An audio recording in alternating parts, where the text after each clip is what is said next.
We'll hear argument first this morning in Case 22-1219, Relentless versus the Department of Commerce. Mr. Martinez.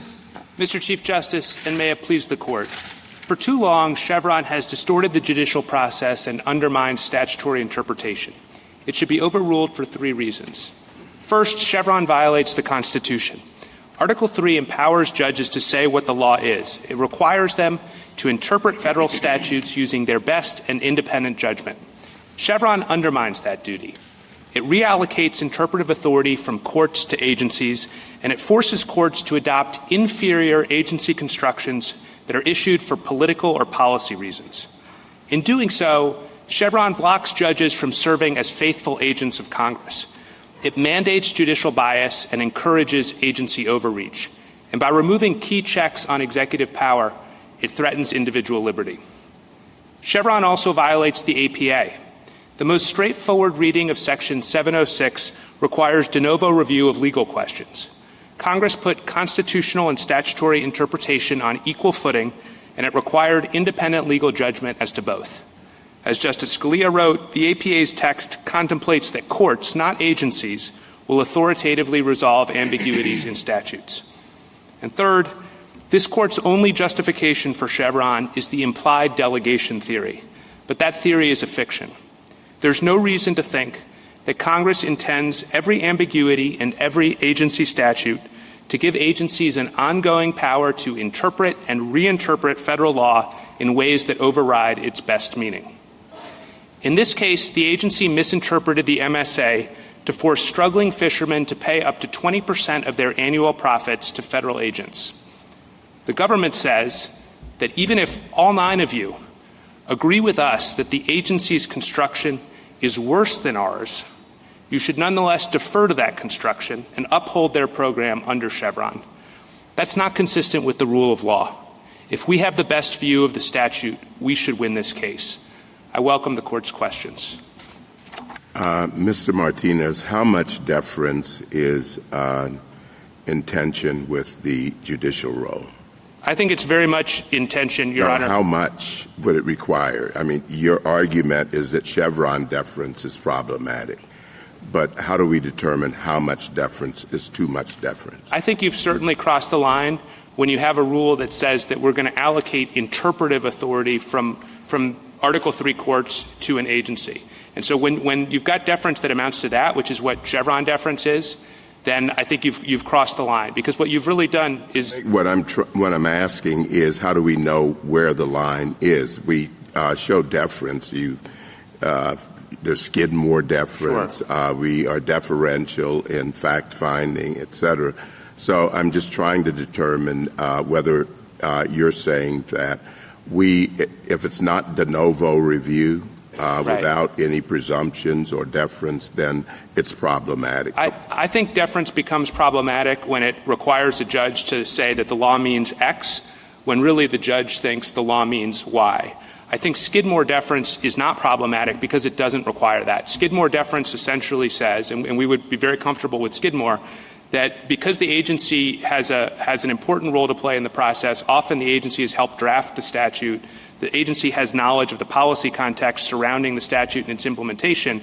Of course, courts should pay special attention to what agencies say, but the agency ultimately has to bring its expertise to bear in a way that's persuasive. And if the court isn't persuasive, if the court thinks that the law means X even though the agency thinks the law means Y, then the court needs to go with the best interpretation of the statute, just like it does in every other area of statutory or constitutional interpretation. Let's suppose the statute says the Department of Transportation will set length limits for trucks that are reasonable. Right. Is that a legal question for the court, or is that a policy question for the agency? I think that the legal authority says they've got to be reasonable. That's a term that courts apply in many situations. I think that a court looking at that statute would try to determine the best meaning of the statute, and the best meaning of the statute there would be that the use of the term reasonable confers upon the agency discretion to choose among certain policy options. Now, that doesn't mean that the agency can just do whatever it wants, because there are limits, and the court has to police that limits. Michigan versus EPA is a good example.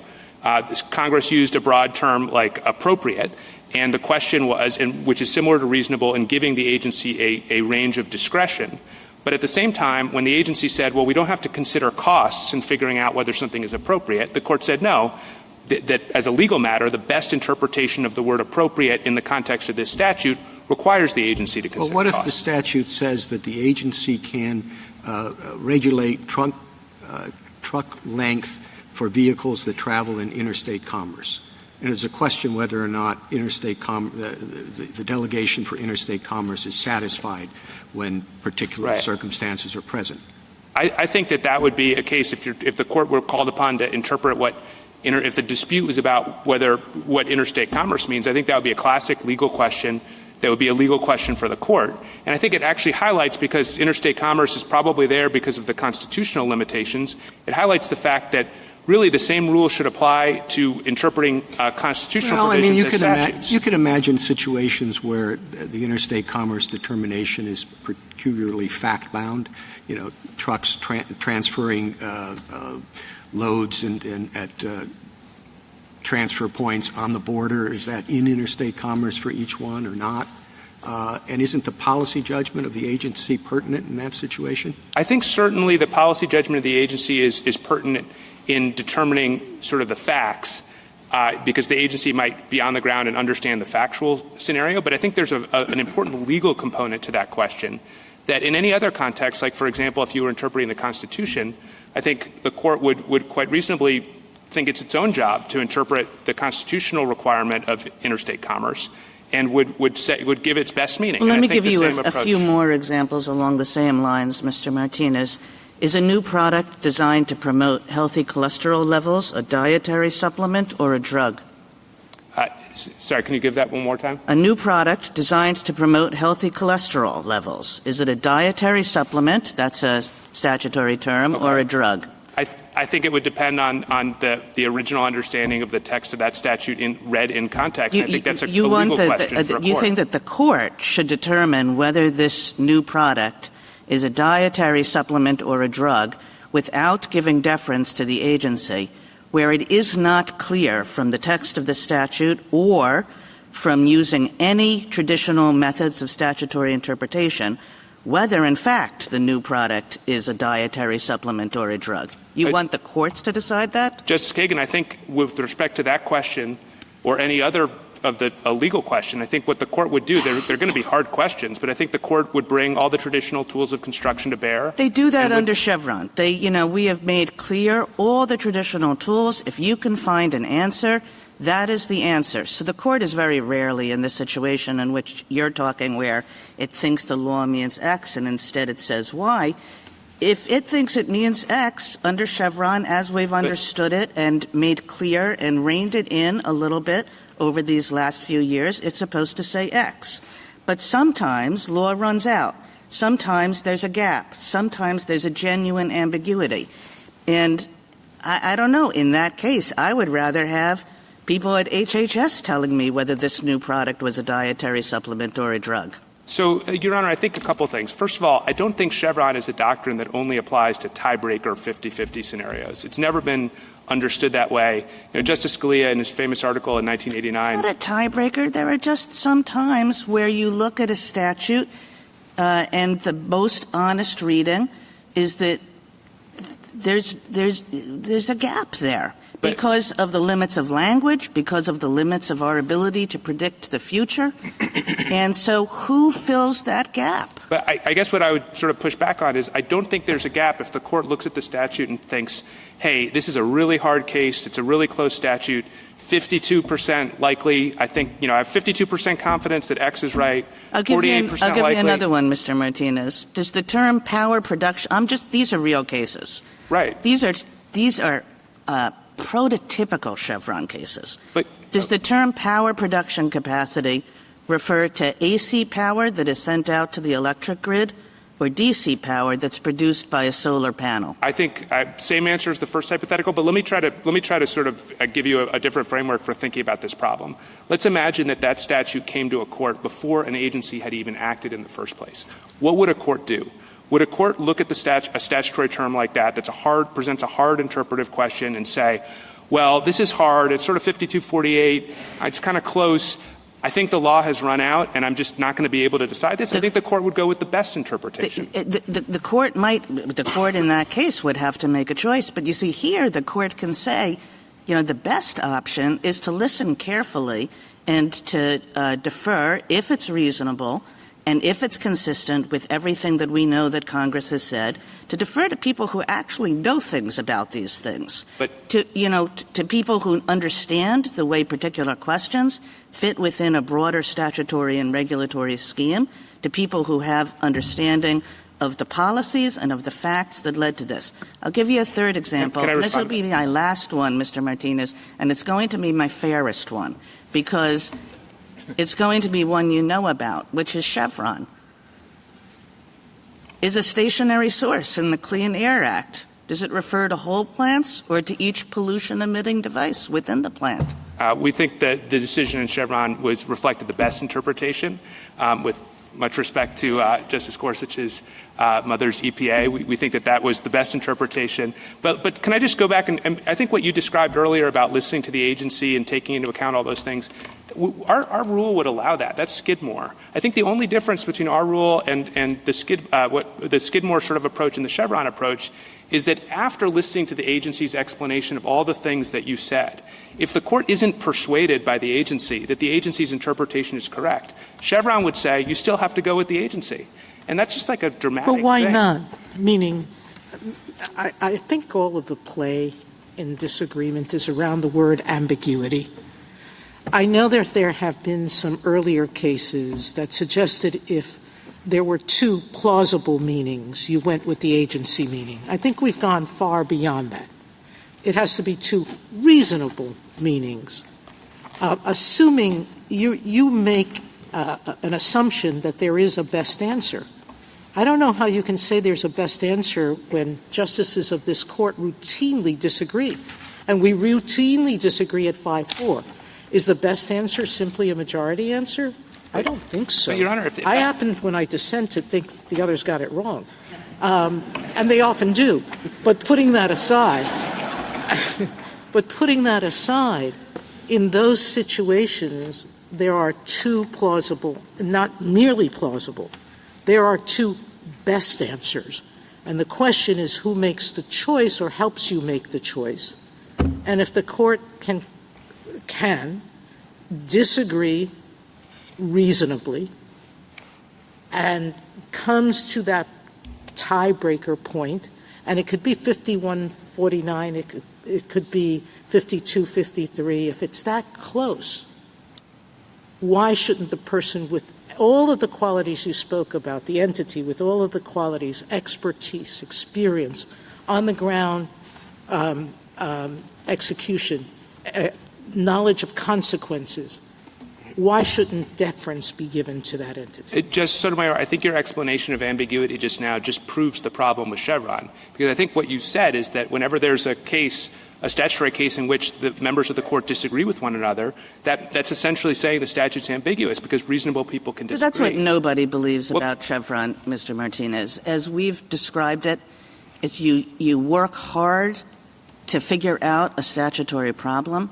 You don't say, oh, it's difficult, oh, there are two interpretations, oh, not everybody agrees with this in 3 seconds flat. You don't say that. You do everything you do. Look at the text.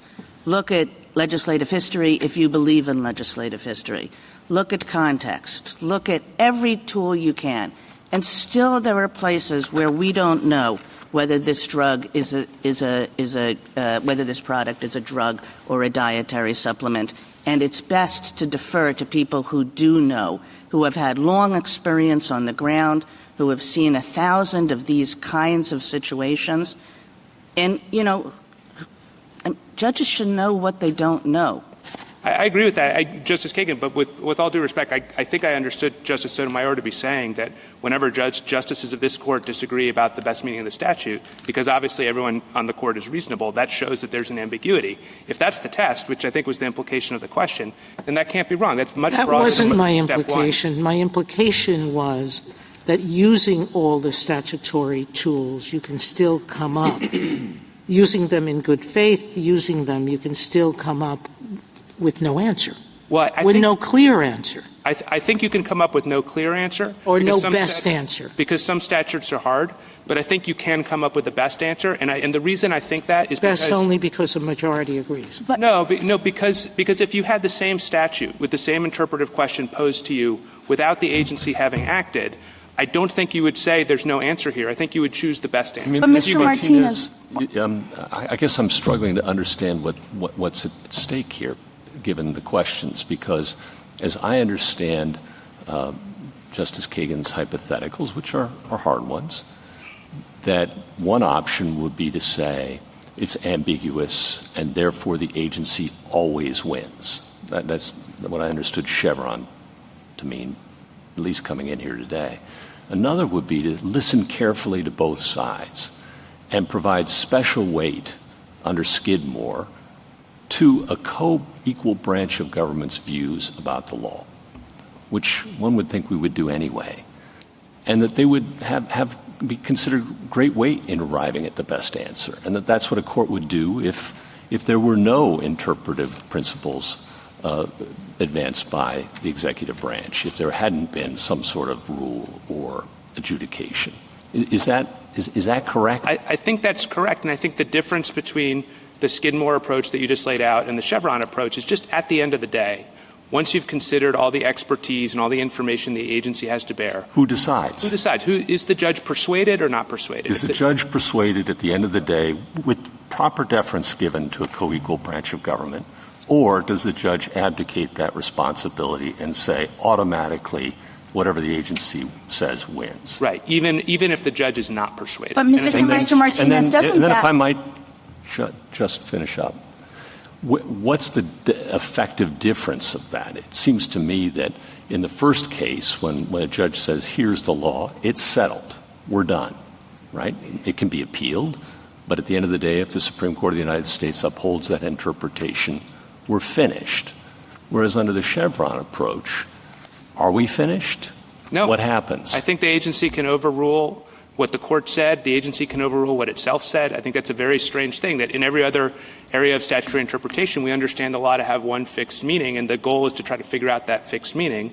But Chevron, by design, creates this world in which the agency is because there's this zone of discretion, the agency in ambiguity, the agency can kind of flip-flop and then force courts to flip-flop with that. And I'm struck on that score by the Brand X case, which involved broadband, in which this court said, okay, agency, you automatically win with respect to one interpretation in the Bush administration, I believe it was. And then, of course, the next administration came back and proposed an opposite rule. Right.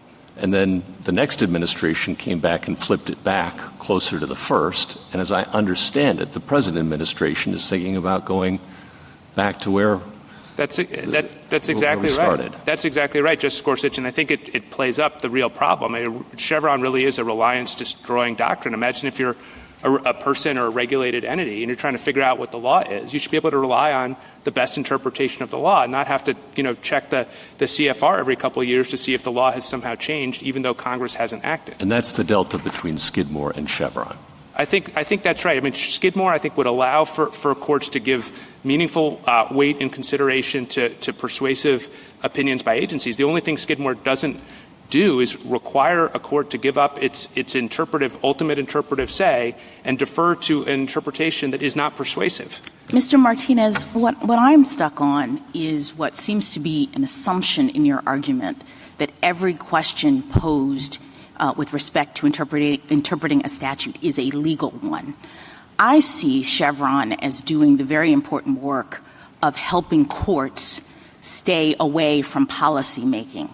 And so I'd like for you to sort of think of it through that lens and help me understand why, if we do away with Chevron's framework, we won't have a problem of courts actually making a policy decision. So Justice Kagan gave you a number of examples, and I think the reason why those examples are hard or why they're ambiguous or whatever is because at bottom they're not asking legal questions. They're asking policy questions. How is it that stationary source is to be defined?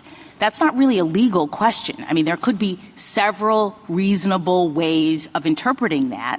And at the end of the day, I think the way I've been thinking about Chevron is Congress has given that policy choice to the agency. And my concern is that if we take away something like Chevron, the court will then suddenly become a policymaker by majority rule or not, making policy determinations. So how can we avoid that? So we agree, obviously, that courts should not be in the business of policymaking. And I think the whole enterprise of statutory interpretation, when properly understood, is designed to take courts out of policymaking, because what the court is trying to do is act as a faithful agent of what Congress has done and find the best interpretation. But isn't that what Chevron does? I mean, isn't Chevron step one, even in this very case, asking the question, one, has Congress made that policy determination? So, for example, here, the question is whether or not monitors on the boats have to be paid for by the owner of the boat.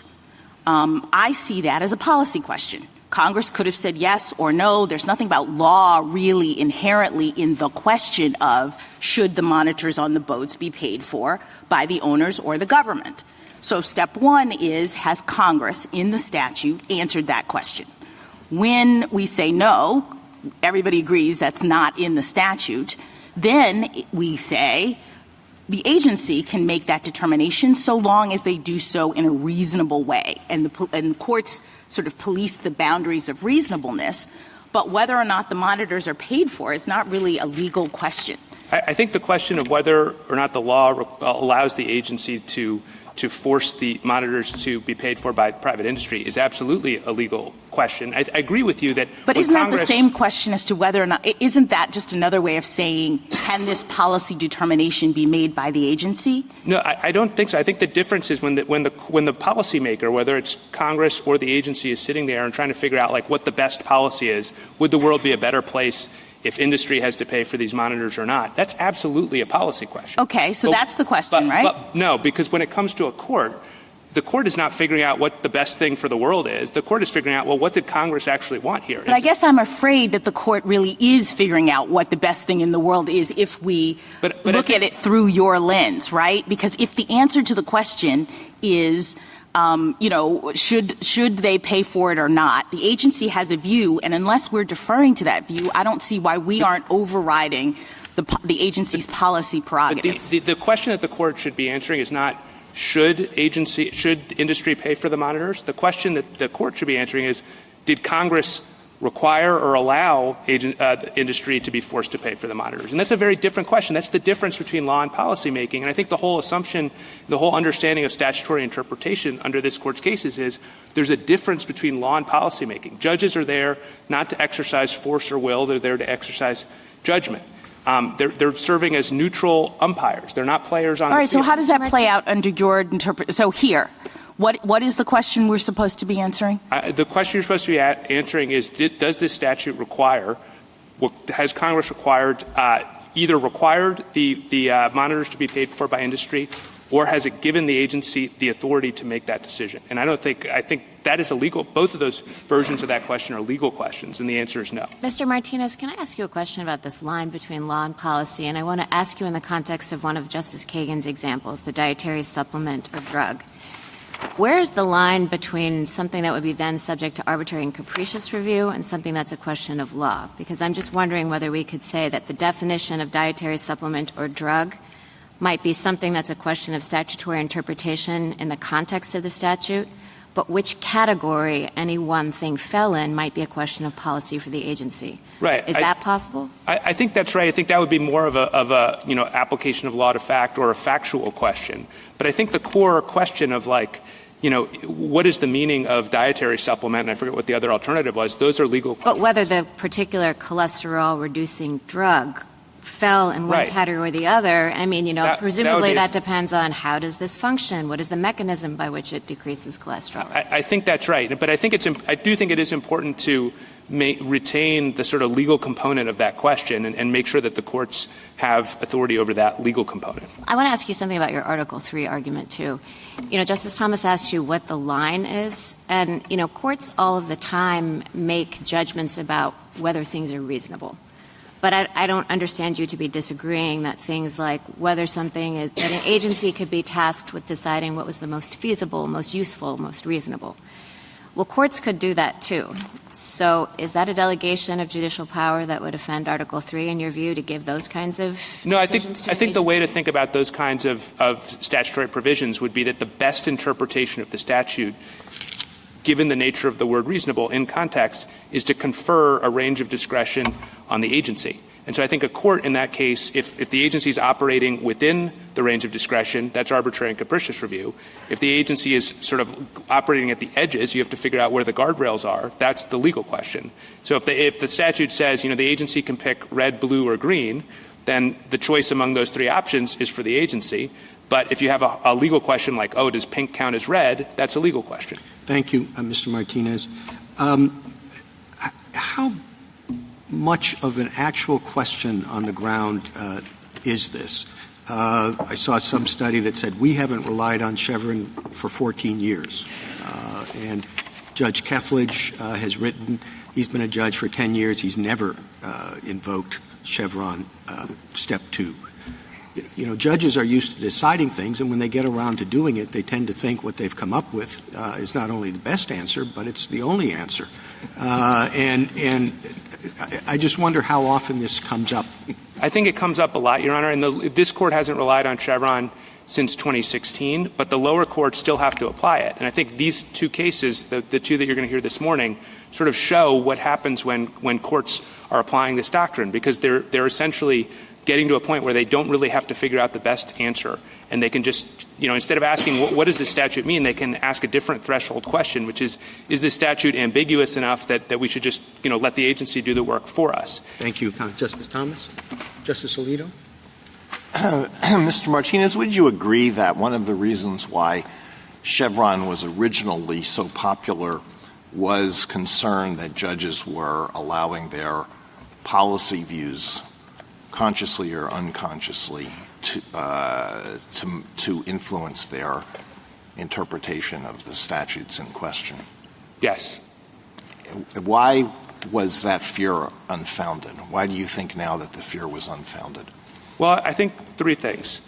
First of all, I think the fear it's reasonable to think the fear has diminished over time, regardless of what it was then, in large part due to the very salutary developments in the way that this Court and the lower courts generally now think about statutory construction.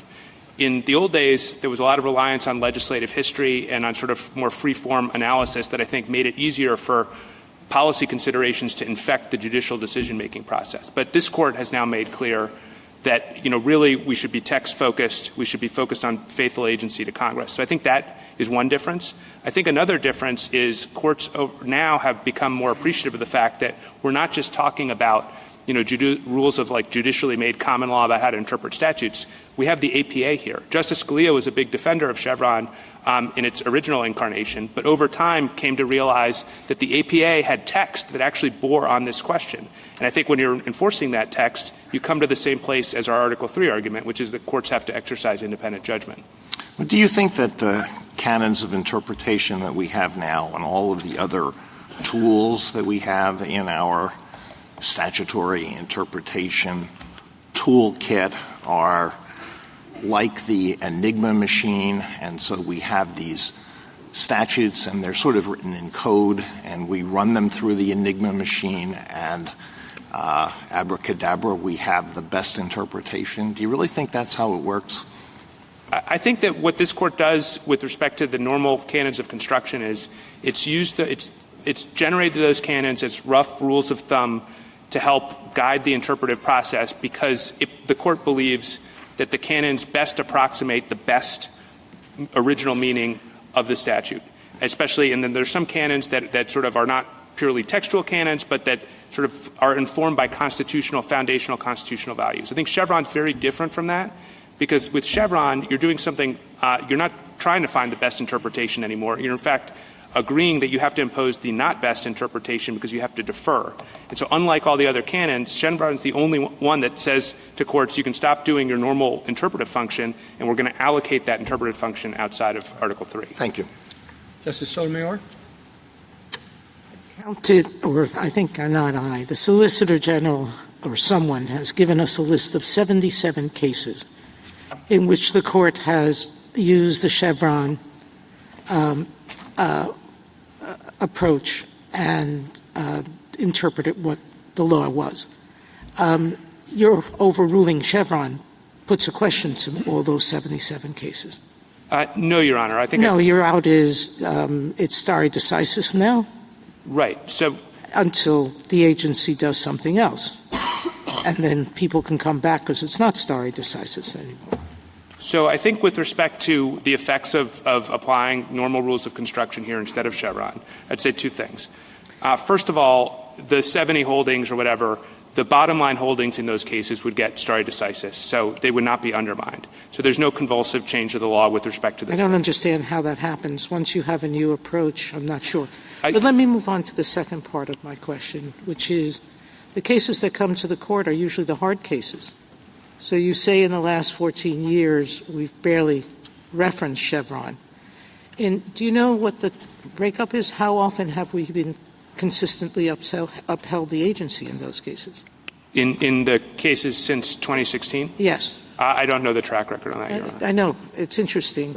But I will say, there's some prominent... Putting that aside where we've disagreed, do you suggest that our disagreement was based on ignoring of Chevron or us doing exactly what you say we should be doing, which is to say this is outside the bounds of reasonableness or around the guardrails because you're going outside of reasonable interpretation? I think the court in cases like the American Hospital case or the Digital Realty case, which I think are two really good recent examples, the court unanimously overturns the lower court decision because it does exactly the right thing. It does all the canons at step one, and it essentially says, like, the statute is clear. But I think what those 9-0 decisions show is how confusing and unworkable Chevron is, because the lower courts, purported to do or didn't really do what they were supposed to do, and they came to the opposite conclusion, not necessarily because they thought that your interpretation wasn't the best, but rather because it thought that the statute was ambiguous enough that it required deference. And so it was this threshold. That judgment is inherent in every question. I mean, that kind of problem is just a part, not just of judging, but of decision-making period of life. And so it's not clear to me that the fact that there may be some ambiguity about how much ambiguity, the question that Justice Thomas asked, it doesn't take away from the basic premise of Chevron, which is a reasonable interpretation within the bounds of common statutory interpretation should be given deference. Right, but I do think the ambiguity trigger introduces a whole kind of threshold question that's very hard to apply neutrally. I mean, you have great judges. Judge Kethledge, I think, was referenced. He never found a case that required him to go past step one. Judge Silberman, another great judge, said that in most cases he thought the statute was ambiguous. And if there's that much disagreement, then I think that's a sign that Chevron really isn't workable. And this court has tried to rein in Chevron in numerous ways. But I think that what all of those efforts show is that you kind of need a secret decoder ring to figure out what the law means under this court's approach. You have to do step 0. You have to apply Mead. Then you have to do a robust step 1 inquiry, taking into account footnote 9 and taking into account, how much ambiguity is needed. In the D.C. Circuit, you have to do step 1.5, where you have to figure out whether the agency recognized that the statute was ambiguous. Under Kaiser, there's maybe a step 3 that says you turn off deference when the agency's operating outside of its area of expertise, and then overlying all that, you've got the major questions doctrine. And so I think if that's kind the of court's creation. Right, but it's the court's creation because it's trying to solve the fundamental problem, which is that Chevron is doing something very weird. It's taking interpretive authority that belongs to courts, and it's giving it to agencies. So all of these bells and whistles are efforts to kind of claw it back to address the symptoms, but I think it's time for the court to address the disease, the underlying problem, which is Chevron itself. Justice Kagan? Mr. Martinez, I want you to think of this from Congress's perspective. So I was thinking, what is the next big piece of legislation on the horizon? And who knows? Don't have a crystal ball. But I'm going to say, I'm going to guess that it's artificial intelligence. So let's imagine Congress enacts an artificial intelligence bill. and it has all kinds of delegations. Maybe it creates an agency for the purpose, or maybe it uses existing agencies, and it has all kinds of delegations to that agency or agencies about how to regulate artificial intelligence so that this nation can capture the opportunities but also meet the challenges of that. And then just by the nature of things, and especially the nature of the subject, there are going to be all kinds of places where, although there's not an explicit delegation, Congress has in effect left a gap. It has created an ambiguity. And what Congress is thinking is, do we want courts to fill that gap, or do we want an agency to fill that gap when the normal techniques of legal interpretation have run out? On the matter of artificial intelligence, what does Congress want, Mr. Martinez? I think Congress wants courts to interpret the best interpretation of their Congress apply doesn't the best know what that answer means. Congress knows that there are going to be gaps because Congress can hardly see a week in the future with respect to this subject, let alone a year or a decade in the future. And Congress knows that there are going to be things that it writes that it's just not going to be clear how this will apply or what it will mean with respect to countless factual situations that this country will have to address. Does the Congress want this court to decide those questions, policy-leading questions of artificial intelligence? I don't think Congress wants the court to do policy. I think Congress wants the court to do its ordinary function, which is interpret the law and apply the best understanding of the law. And I think that the implication of your question is that this is some sort of intentional delegation by Congress. That Chevron deference is this implicit delegation. But I don't think that's right. I think many people, including a very insightful article that you wrote 20 years ago, make clear that this is fictional. This is delegation fictional is just fictional. means is like academic speak for presumed. We are indeed presuming congressional intent. The congressional intent, the delegation is not explicit on the face of the statute. But what we're thinking is Congress knows things about different institutions, about what they know, about what they're competent with respect to. And Congress knows that this court and lower courts are not competent with respect to deciding all the questions about AI that are going to come up in the future. And what Congress wants, we presume, is for people who actually know about AI to decide those questions. And also those same people who know about AI are people who, to some degree, in some way, are accountable to the political process. They have constituencies. They have fact-finding abilities. They are obligated to go consult with people. They report to a president who needs to be elected. In all kinds of ways, both with respect to expertise and with respect to their connections to the public and to other policy-making entities, those are the people Congress wants to decide questions about AI. We don't even know what the questions are about AI, let alone the answers to them, we being the court. Justice Kagan, I think if we're trying to figure out what the reasonable thing to infer that Congress has presumed, I think the far more reasonable presumption and the one that's most consistent with our constitutional structure is that Congress is going to presume that courts are going to do law, not policy. They're going to pick the best interpretation and enforce the best interpretation as to this statute in the exact same way that they would do it with respect to any other statute. And I think this case actually, AI is a trickier example. But think about this case. It's a real example. I mean, this case, whether it was a correct interpretation or not a correct interpretation of Chevron is really not the issue that we're deciding here. The issue we're deciding here is more like that. It's more like the countless policy issues that are going to confront this country in the years and decades ahead. Will courts be able to decide these issues as to things they know nothing about?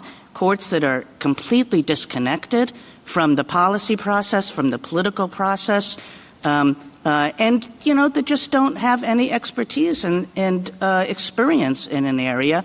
Or are people and agencies going to do that? That's what this case is about. I think the constitutional answer is that Congress needs to set the rules with respect to AI.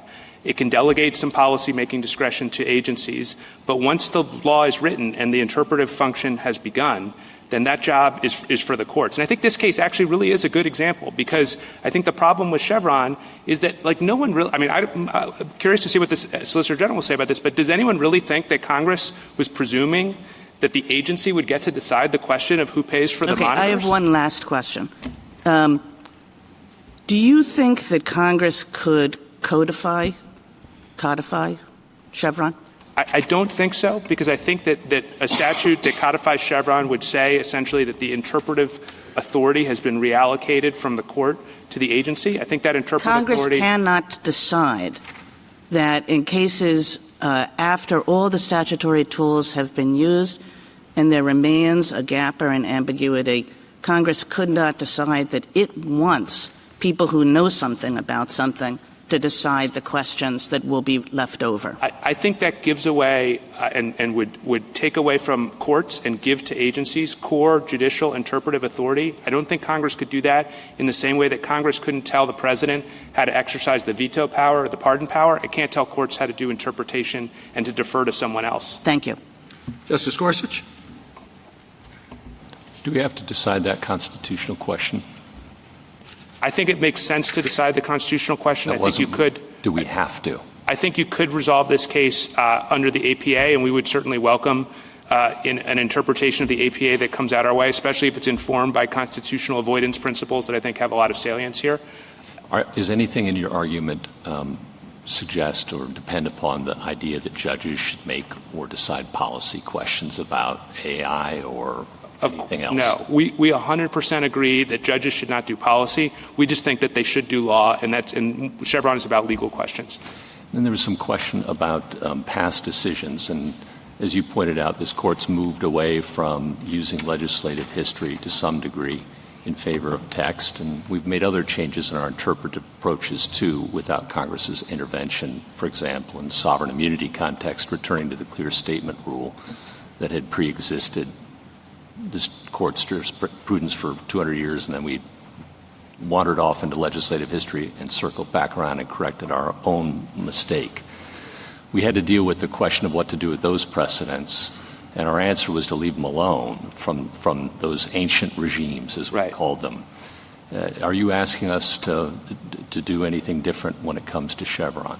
No, and if I could just explain how I think the world would look with respect to the old cases, I think stare decisis would apply to the holdings of those old cases. I don't think that anything would change. Stationary source would still mean what it meant when the Court issued that bottom line interpretation.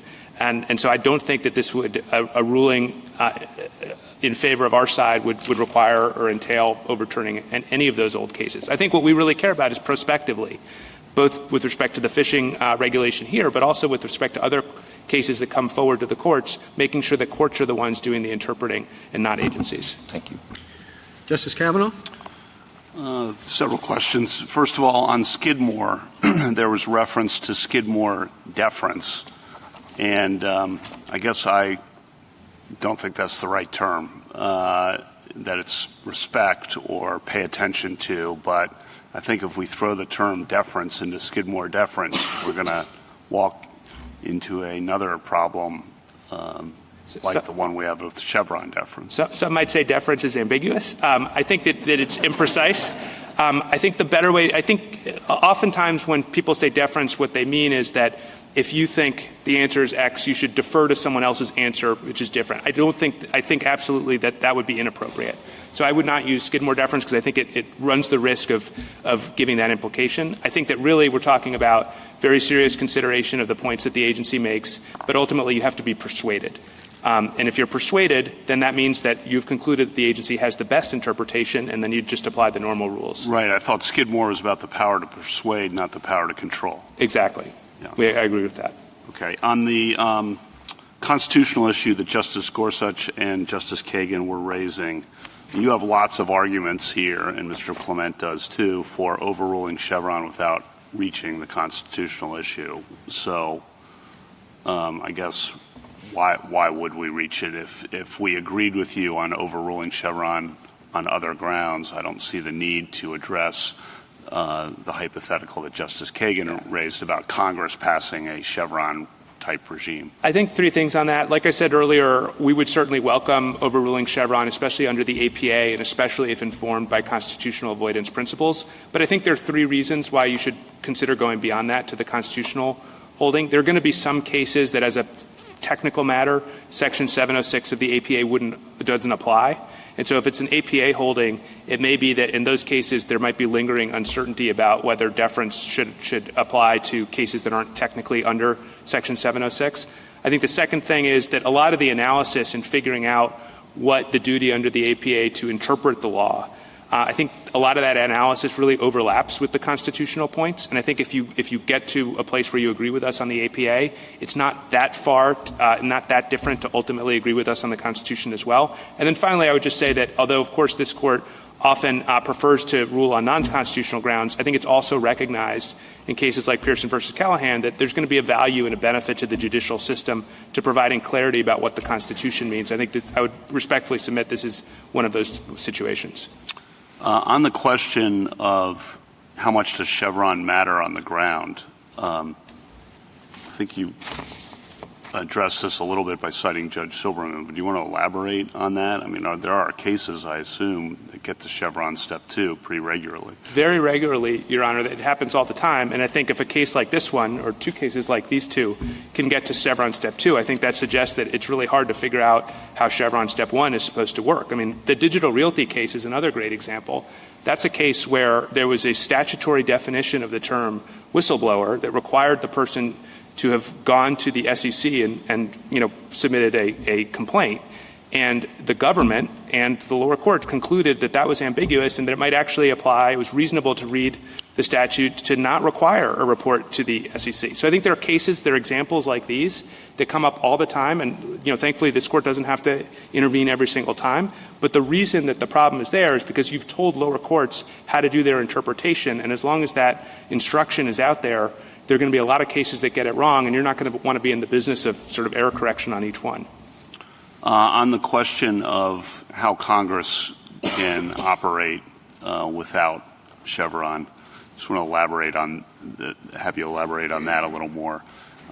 My understanding is Congress oftentimes will use terms like the agency can regulate reasonable limits or appropriate limits. And that gives, under State Farm, a lot of discretion to the agency to make choices to do what Justice Kagan was talking about, to think about the world as it exists 5 years from now or 10 years from now and not have to worry about going back to Congress. So the question really is for Congress at its drafting choices, I think, what kinds of broad, capacious terms it uses as opposed to using more defined terms or usual kinds of statutory language. Yes, it can't rewrite that. At least that's how I thought Congress could operate in a world where Chevron does not exist. I think that's exactly right, Justice Kavanaugh. And I think that, like I said earlier, in those situations, the court's job is basically figuring out what the best interpretation of that word is. And in many cases, maybe most cases, those types of capacious words are basically the best understanding of those words is that Congress is, in fact, conferring the discretion on the agency. And that's very different from Chevron, where instead of having any sort of language like that or express language conferring a delegation, you're basically applying this fictional implied delegation that is triggered by ambiguity, which is like, frankly, it's fictional. It's made up. And so I think a world in which Congress, when it wants to delegate to agencies, needs to be express and use language like that or other language, I think is a better world from the perspective of Article 1 and from Article 3. Thank you. Justice Barrett? Mr. Martinez, I want to return to the question that Justice Sotomayor raised about stare decisis. So you said that overruling Chevron wouldn't have an effect on the many cases that have gotten to Chevron Step 2 and then deferred to the agency. You said, did I understand you correctly? Those bottom line holdings would be right, yeah. Okay, but the bottom line holdings in those cases, if the court did defer at Step 2, are simply that the agency's interpretation was reasonable. And maybe sometimes, like in Brand X, they might even be like, well, we would reach a different interpretation if it were our call, but it's ambiguous, so the agency can decide.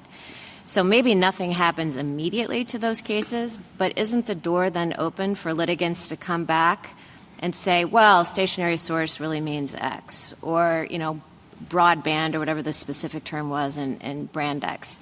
So isn't it inviting a flood of litigation, even if for the moment those holdings stay intact? So I would say the bottom line holdings in those cases, I would just quibble slightly. I would describe the bottom line holdings as being that the agency's action was lawful. And so that's the bottom line. I think it's true that people could come and say, look, the interpretive methods have changed since this bottom line holding was issued, and we think that a different result now should apply. And that's why courts consider requests to overturn precedent. But I just think that they would apply the same standards that they would apply to other stare decisis inquiries. And I think it would be the rare case that would require that where a court would say this decision not only isn't the best interpretation, but it's like so bad and so practically important that we're going to overturn our own precedent. So I think that would be the safeguard. So when you say that the bottom line holding, so you've kind of changed the level of generality, right? If you say the bottom line holding is that the agency's interpretation is lawful, you think it's not open to people to come back then and say, well, it's actually not lawful. This is wrong. The court got it wrong because the best interpretation isn't the agency's. I think litigants could make that argument, but I think they would have to overcome the normal stare decisis test, which is very hard to overcome. And so they would probably have to show that it's really wrong and really practically important. And I think most courts, and I imagine this court, is going to find that threshold is met like almost very rarely, maybe almost never. And so as a practical matter, you're not going to be upending, those bottom line decisions, Okay. even if you let people in theory come and challenge them. So let me which they ask can do now. you just referred to the, serious stare decisis threshold, that would have to be overcome. So let's talk about the stare decisis threshold here. Why is it different here than it was in Kaiser? In Kaiser, the court declined to overrule Auer, and the part of the opinion that was for a majority of the court was largely, it was on stare decisis grounds. So why would a different result obtain here? I think my first answer is that the Chief Justice's opinion suggested it might be different. And I think the reasons why it really is different is because there are important differences between Chevron and Auer. The most important that I think plays on the reliance question is this idea that Chevron allows, and almost like a feature of Chevron, not a bug, is that it encourages and allows agencies to flip-flop. And so the reliance consideration with respect to Chevron is much weaker for the government side, because the agency is allowed to flip-flop all at once, whereas with our deference, the idea is that the agency, it's going to be very hard for the agency to flip-flop. So I think it's more important to correct Chevron because it has that mistake that our doesn't. There are other differences. Chevron is problematic because it lets agencies say what Congress intended or what Congress's meaning was, as opposed to just saying what they themselves meant with the regulation that they themselves enacted. So I think the kind of, the deference makes more sense when you're deferring to the entity that actually created the provision in question, as opposed to deferring to their interpretation of a provision that was created by Congress.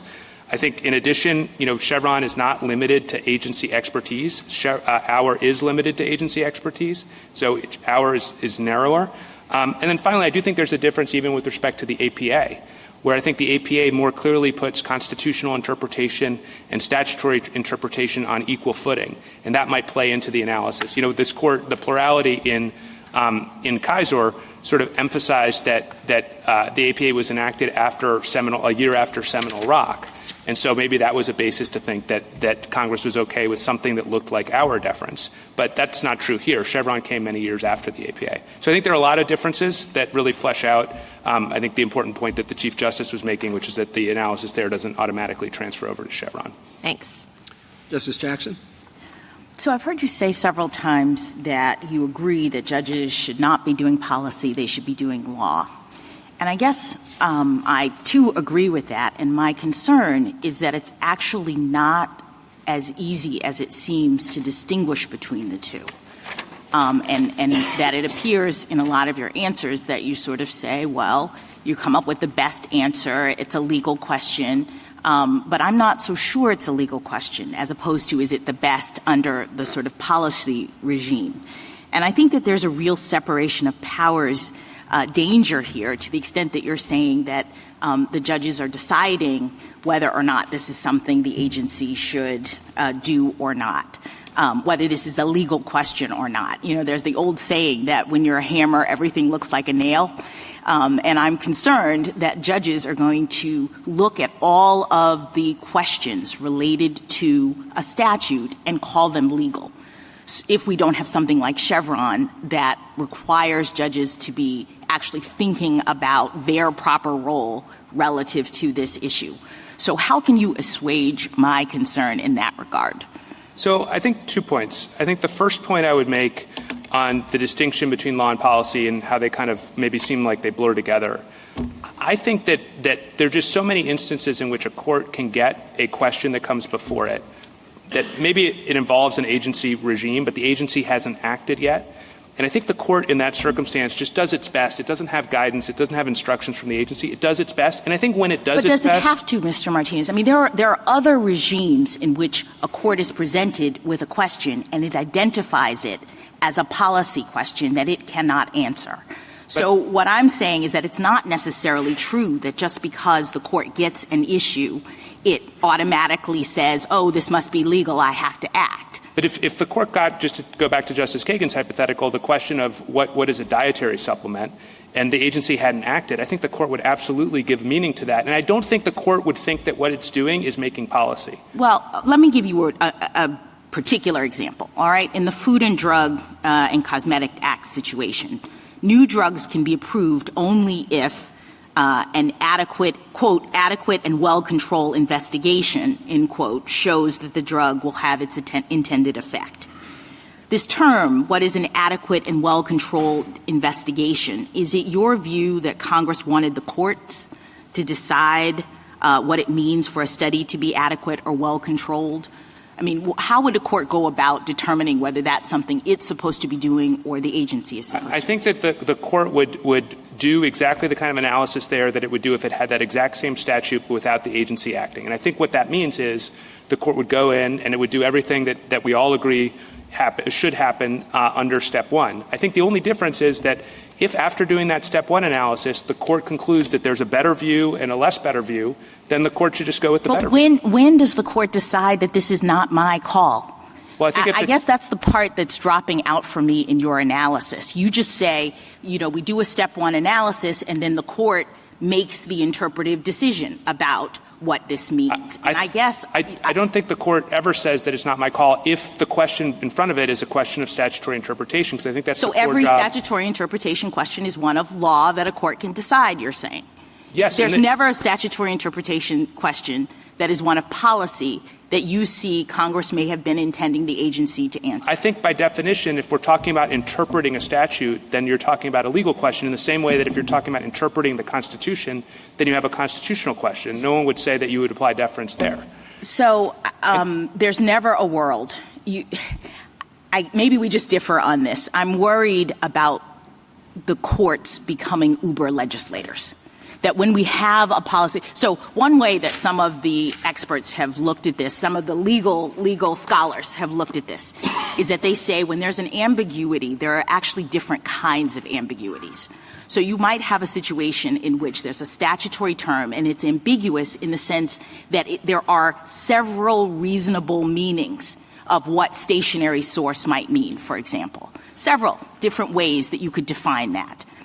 When you get down to that level of analysis, the question is who's going to make the choice as between what those meanings are. And I hear you saying there might be a best choice, but I guess if we're talking about a policy question, there are several reasonable meanings. Why should the court be the one to make that determination? And couldn't we be in a world where Congress intended for the agency to actually decide which choice is best? I think where I would just sort of disagree is what you said at the end. You sort of assumed that it was a policy question. I would just say that if the question is the meaning of a statutory term, that's an interpretive question, that's a legal question, and would be treated as a legal question if you got that exact same question before the agency. All right, let me ask you one more thing about practical implications. So let's say it is, you know, a legal question as you have analyzed adequate and controlled investigations. If I'm an agency and I'm trying to be responsible, how is this going to work as a practical matter? Is the agency going to go to court every time it gets one of these undefined terms in a statute and seek a declaratory judgment as to the meaning of adequate and controlled and well-controlled investigations before it goes forward with its policy? No. All right. So the agency can come up with its own definition and implement it and then wait to be sued with respect to that.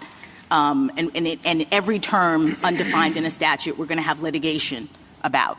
No, Your Honor. I think what the agency has to do is what everyone else has to do, which is try to figure out what the law means and then act accordingly. And if someone challenges that, then that'll get sorted out. If there's a legal question, a statutory interpretation question, then that'll get sorted out by the courts. But the agency isn't like paralyzed. What do we do about the chaos that we talked about in the City of Arlington case that comes from perhaps having different courts, right? We have 11 different, jurisdictions that have legal authority. So something like the definition of adequate and well-controlled investigations, you say the courts will sort it out. Well, first of all, it will take years, perhaps, for the courts to sort it out. What is the agency supposed to be doing in the meantime? And different courts from all of these different jurisdictions could actually have a different view, as Justice Sotomayor pointed out, of what adequate and well-controlled investigations are supposed to do. So a means. So isn't it sort of impractical and chaotic to have a world in which every undefined term in a statute is subject to litigation if you're trying to govern?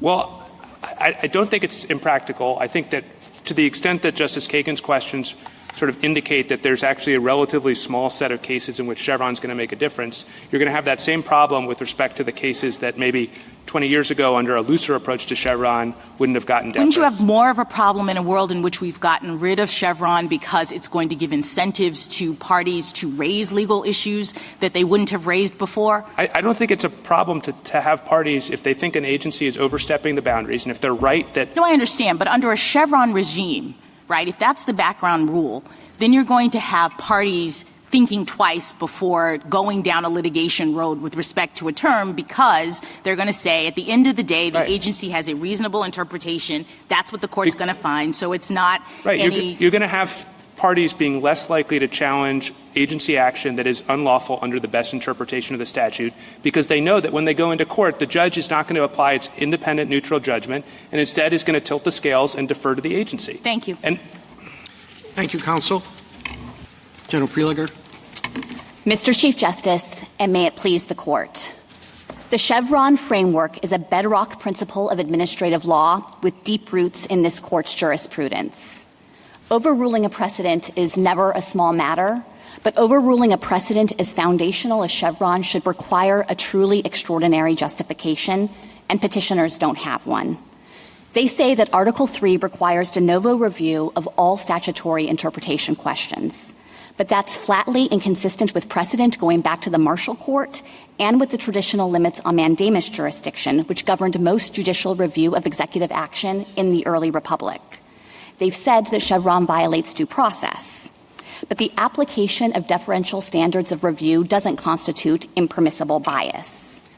And they contend that the APA requires de novo review, but that theory is inconsistent with the statute's history and the way it's been understood ever since its enactment, including in the more than 70 cases in which this Court has relied on Chevron to sustain an agency's interpretation. On top of all that, reliance interests in this context are at their apex. Congress, agencies, states, regulated parties, and the American public have all relied on Chevron and the regulations upheld under it to make important decisions that could be upended by overruling that framework. Thousands of judicial decisions sustaining an agency's rulemaking or adjudication as reasonable would be open to challenge. And that profound disruption is especially unwarranted because Congress could modify or overrule the Chevron framework at any time. Congress has many times considered proposals to do so, but it's never taken that step. Instead, Congress has legislated for decades with Chevron as the background rule, informing the degree of discretion that Congress has chosen to confer on federal agencies. Just 5 years ago in Kaiser, this Court declined similar calls to overrule the hour deference doctrine based on many of the same flawed arguments that petitioners are making here. The Court observed that it would be the rare overruling that would introduce so much instability into so many areas of the law, all in one blow. Overruling Chevron would be an even greater and unwarranted shock to the legal system. I welcome the Court's questions. General, Section 706 of the APA was not mentioned in Chevron. How would you reconcile the requirements on federal courts under 706 with your view of Chevron? Section 706 says that courts should decide all relevant questions of law and interpret statutes, but none of that is inconsistent with the Chevron framework because 706 doesn't prescribe a universal standard of review to govern those kinds of statutory interpretation questions.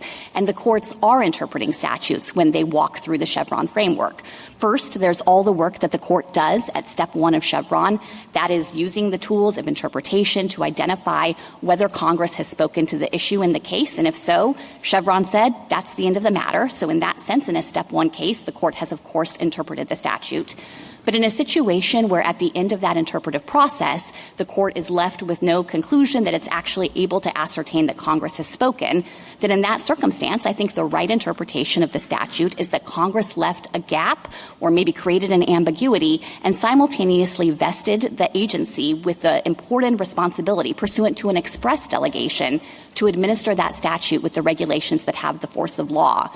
And that's what then tells the court what the relevant question of law that's left over to resolve is. It's whether the agency acted within the bounds that Congress itself prescribed. So I don't think there's any fundamental incompatibility with Section 706 and what Chevron dictates about how to think about Congress's delegations. Can I say, General, I know plenty of statutes where Congress uses the word de novo. It didn't here, correct, in 706? That's correct. I thought and I do think it would be revolutionary to say that Congress can't limit judicial review. EDPA is the quintessential question where we not only give deference to state court decisions, we say even if it got it wrong, if it didn't get it unreasonably wrong, we are superseding the court's ability to declare a violation of the Constitution and give relief. So I think it would be radical to say that Congress couldn't implement Chevron. In fact, there is legislation to overrule Chevron requiring de novo review that hasn't passed. There are statutes that basically don't say apply de novo review, correct? Yes. And there are statutes that require deferential review explicitly to legal questions, correct? Yes. Besides Chevron. Yes. All right. So now we're now at 706, and your adversary, your opposing counsel, said that he didn't see that much disruption from overruling Chevron, that nobody would really bring up those old cases. Do you have a view on that? I think that my friend, it might be easy for him to say that because he is not going to be involved in the endless litigation that I think would result if this court were to overrule Chevron.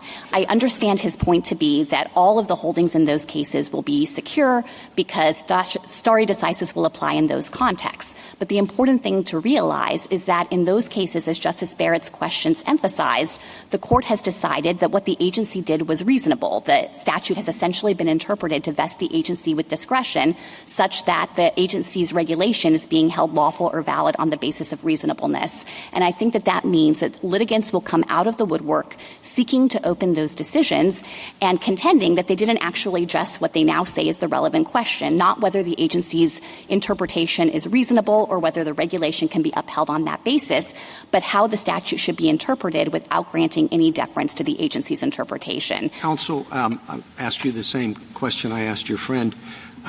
You began by saying Chevron is foundational. We get a lot of statutory interpretations from agencies, and I don't know whether it was 14 or 16 years. We haven't relied on Chevron over that time. I mean, have we overruled it in practice, even if we've had to leave the lower courts to continue to grapple with it? No, I don't think so, Mr. Chief Justice. It's been 8 years since this court relied on Chevron at step 2, but there's no case that my friends have been able to point to where the court has said that a statute was ambiguous or left a gap and Chevron would otherwise apply, but the court is not going to defer in that circumstance. No, but so that's simply a function of the fact. And when we go through the work of trying to interpret what a statute means, when we get to the end, that seems to be the right interpretation. I agree. Those are step 1 holdings. So I think that they're consistent with the Chevron framework, and the fact that this court hasn't had a Step 2 case in recent years in no way indicates that in those cases where Congress is in fact leaving ambiguities or gaps, Chevron no longer sets the right ground rule for understanding the scope of the delegation. Can I ask you about what I see as an internal inconsistency in Chevron itself? It relates to footnote 9, which instructs that a court should use all the traditional tools of statutory interpretation before getting to Step 2. My concern about that, or my confusion about that, is if you use all the traditional tools of statutory interpretation, you'll get an answer. And we know that because in cases where we don't have an agency involved and we use those same traditional tools, we get an answer. So how do we deal with footnote 9, which seems to suggest that you'll never get to Step 2 if you follow footnote 9 by what it says? So what the court said in footnote 9 is that the court should use all of the traditional tools to ascertain whether Congress had an intent on the issue. And that, of course, is an important part of this framework, because if Congress actually spoke to the issue, then the agency doesn't have any discretion to act in a way that's contrary to Congress's express direction. Do you think that's different from ascertaining what the statute means? I think that there can be a relevant difference, and it touches on exactly what you were asking about in the context where a court has to do it without an agency.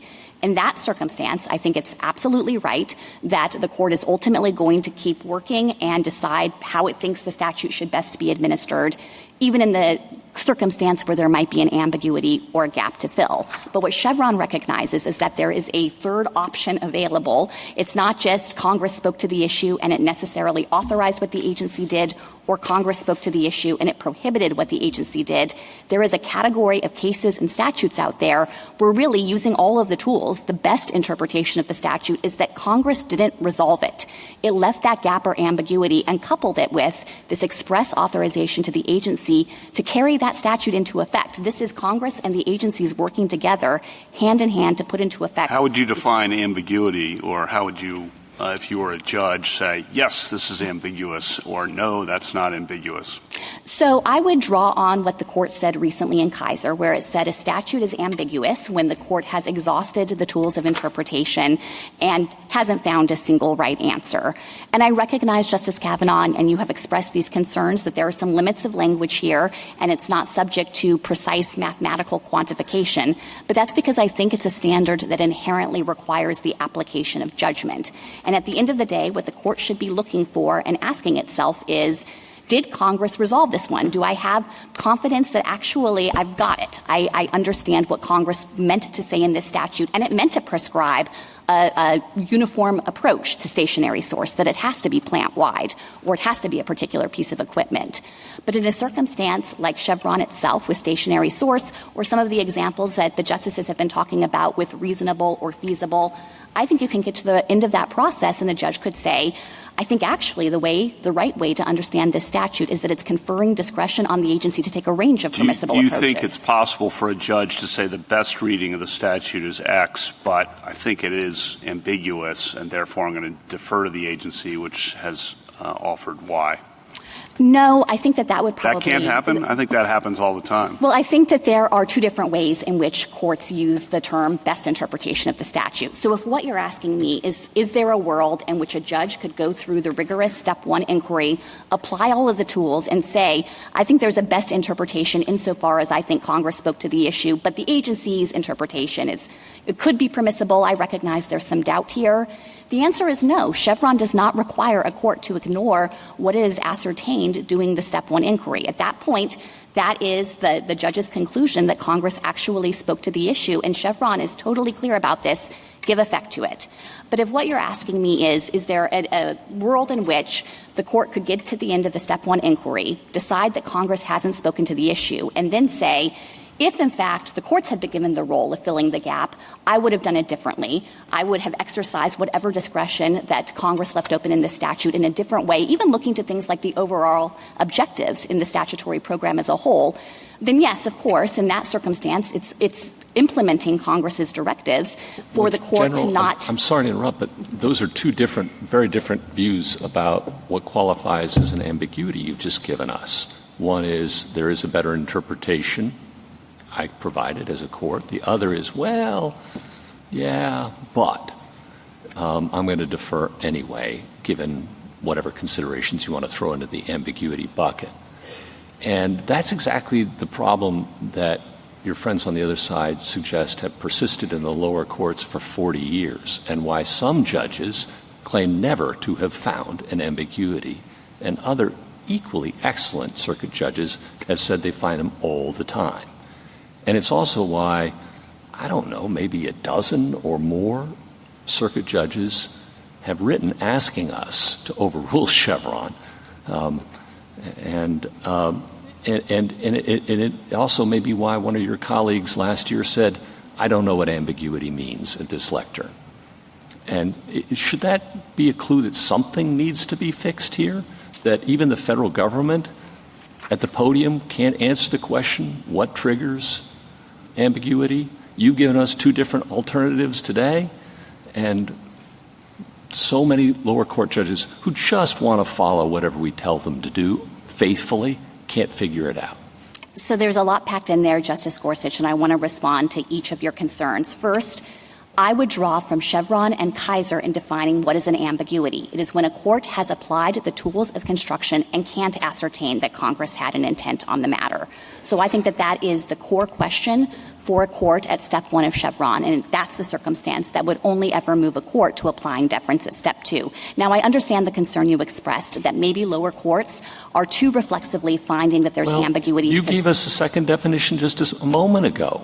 I was trying to explain how I thought that sometimes in the case law, best interpretation is used in two different. Right. I don't think that's a different understanding of Chevron. Well, I think that's really a difference between step one and step two. Your friend a year ago thought so, and lower court judges think so. So let me respond to the concern about lower court judges. If you think that they are too readily finding ambiguity, I think the court could do in this case exactly what it did in Kaiser. Issue a course correction. Haven't we done that like 15 times over the last 8 or 10 years? Say, really, really, really, go look at all the statutory tools. And yet here we have a case, two cases, one in which one court found ambiguity and went to step two, and another one which, well, I can't tell what it did, but there's a pretty good argument. It tried to resolve it at step one. So even in a case involving herring fishermen and the question whether they have to pay for government officials to be on board their boats, which may call for some expertise, but it doesn't have much to do with fishing or fisheries. It has to do with payments of government costs. We lower court judges, even here in this rather prosaic case, can't figure out what Chevron means. Well, I do think that issuing a reminder to courts about the thoroughness that's necessary at step one could make a difference in this context. And I can just share anecdotally on behalf of the government that we have canvassed the litigating components and looked at the lower court case law. And after Kaiser, lower courts granted our deference far less frequently. So I think it can matter and that lower courts can get that kind of message if you're worried about it. But Justice Gorsuch, the other point to add here is that if you are concerned that lower courts have different reactions in trying to implement Chevron at step one, I think it's important to think about the alternative as well. It's not as though if this court overrules Chevron, that's going to get rid of statutory gaps or ambiguities. No, it takes us back to Skidmore, which Justice Jackson, the most ardent of New Dealers, wrote, and that persisted in this court for 40 years, more or less, after the APA. And the world seemed to continue on its axis just fine. But it's not going to create greater predictability or stability or consistency across judges. That's an interesting thing to suggest that Chevron predicts stability when the whole point – I didn't see you mention Brand X much in your brief, but I'm sorry to go back there. But my good friend. But Brand X is a recipe for instability, isn't it? Because each new administration can come in and undo the work of a prior one. They're all reasonable. I mean, my goodness, the American people elect them. Of course, they're reasonable people.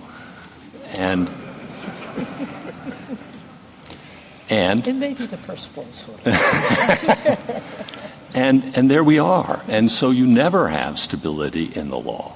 I mean, if reliance and stability count, I would have thought that Chevron, at least as this court's understood it, is a recipe for anti-reliance. So I disagree with that characterization about Brand X, and I think my friends have kicked up some dust about exactly what Brand X does and doesn't do. You do endorse Brand X, the government does. Yes, I think it is a logical follow-on of Chevron, and here is why.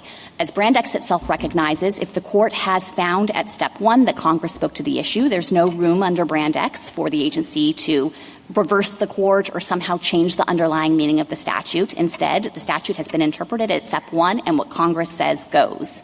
It's only in the category of step 2 cases where Brand X comes into play. And in that circumstance, it's because the court in the prior case has understood the statute to leave a gap or an ambiguity for the agency to fill, considering a range of regulatory approaches. So in that circumstance, too, the meaning of the statute doesn't change. It remains a gap for the agency to fill at time 2. And if the agency is running through all of the procedural hoops, which can be quite burdensome in this context, to change its regulatory approach, it is still acting consistently with the or not disruption. if it issues an interpretive rule without notice and comment or issues an adjudication. It may or may not be that burdensome, right? So Brand X also says that an agency can overturn a prior judicial interpretation. And I saw that as a circuit judge with respect to an alien who was allowed into the country under the 10th Circuit's understanding of the law. And the government comes back and says, no, you have to overturn your precedent, 10th Circuit, and he's not allowed in the country. And we had to overrule our judicial precedent. Do you think that's an appropriate understanding of the law, too, that judicial precedents, maybe even precedents of this court, can be overturned by agencies? It depends on what the judicial precedent held. If it held at step 1 that statute was clear, then of course not. But Brand X doesn't require that result. If the prior precedent held that Congress didn't resolve the issue and delegated to the agency the responsibility and role in administering it and filling the gap, including with the possibility of changing regulatory approaches based on things like the reality, just to pick up on that, the reality is you say don't overrule Chevron because it would be a shock to the system. But the reality of how this works is Chevron itself ushers in shocks to the system every 4 or 8 years. When a new administration comes in, whether it's communications law or securities law or competition law or environmental law, and goes from pillar to post. It's like Professor Pierce wrote, and he had been a fan of Chevron. Now he's not because he says it's a source of extreme instability in the law. That's his phrase.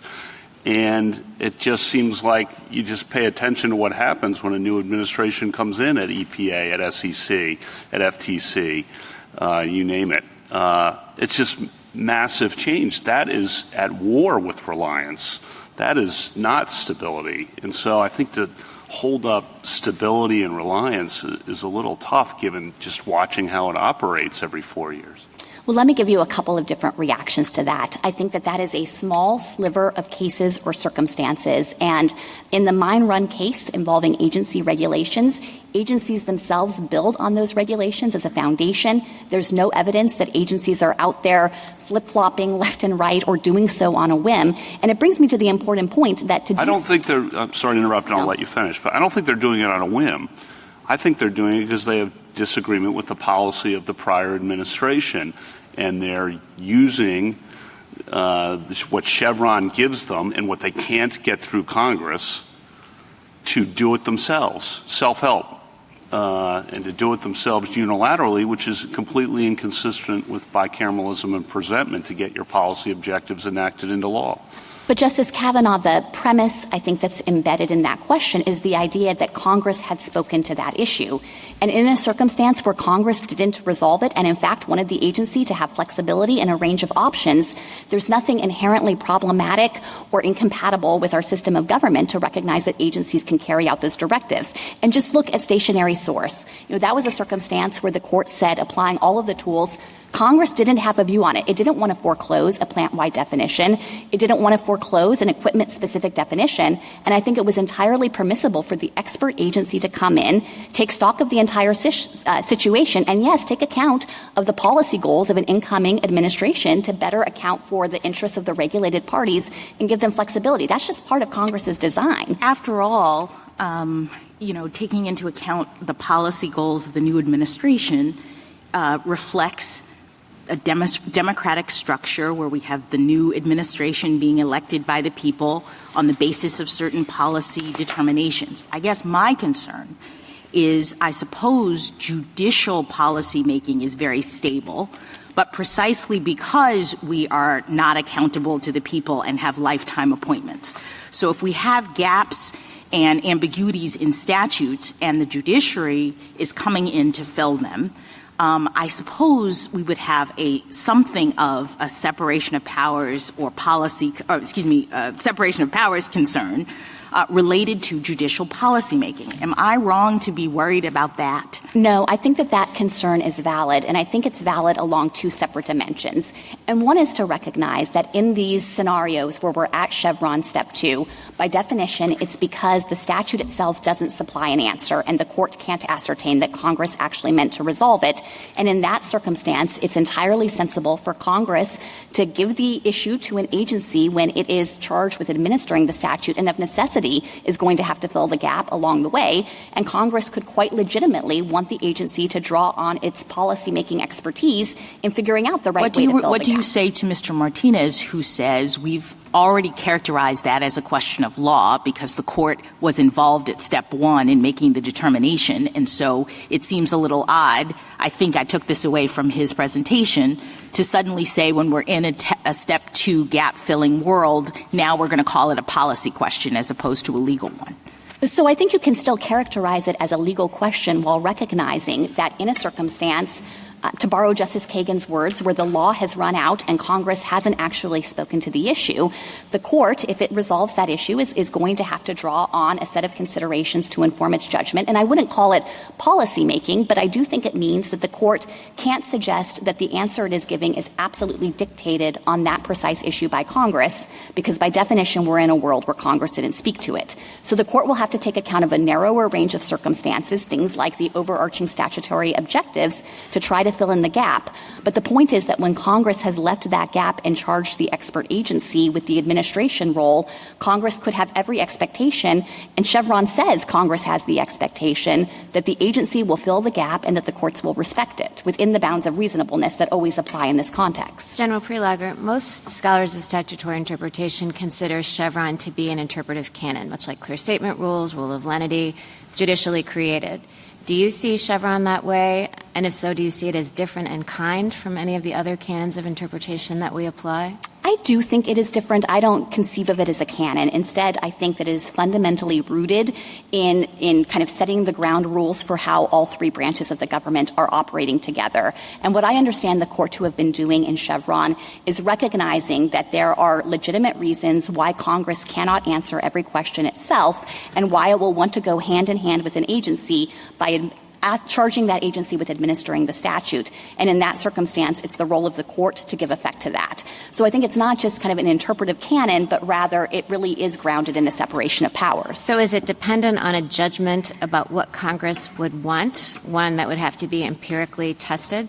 So I don't think that it's getting into Congress's subjective intent, although certainly I think the primary rationale that Chevron gave was its appraisal that this is, as an overarching matter, what Congress would have intended when it comes to gaps. And I don't mean to suggest that this means that Congress thinks about each and every gap it's creating in the moment. Sometimes I think it does, and it's clear when it says set reasonable rates. It knows that it's not itself prescribing what those rates will be in concrete circumstances. It's leaving gaps, and the agency has to fill it.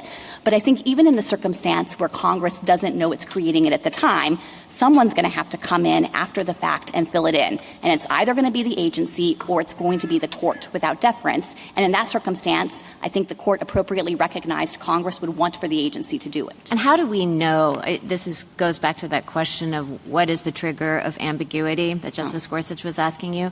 So think about a concrete example like Pulsifer, which the United States is on the other side, pending before the court, turning on what and joins together. We think that one's clear. Put it out there. So let's put aside the question of whether, the Department of Justice and the executive gets deference in interpreting criminal statutes. Just erase that issue from the picture. Is that the kind of question, judges below, very smart, very reasonable judges reached different conclusions about what that word in the statute meant.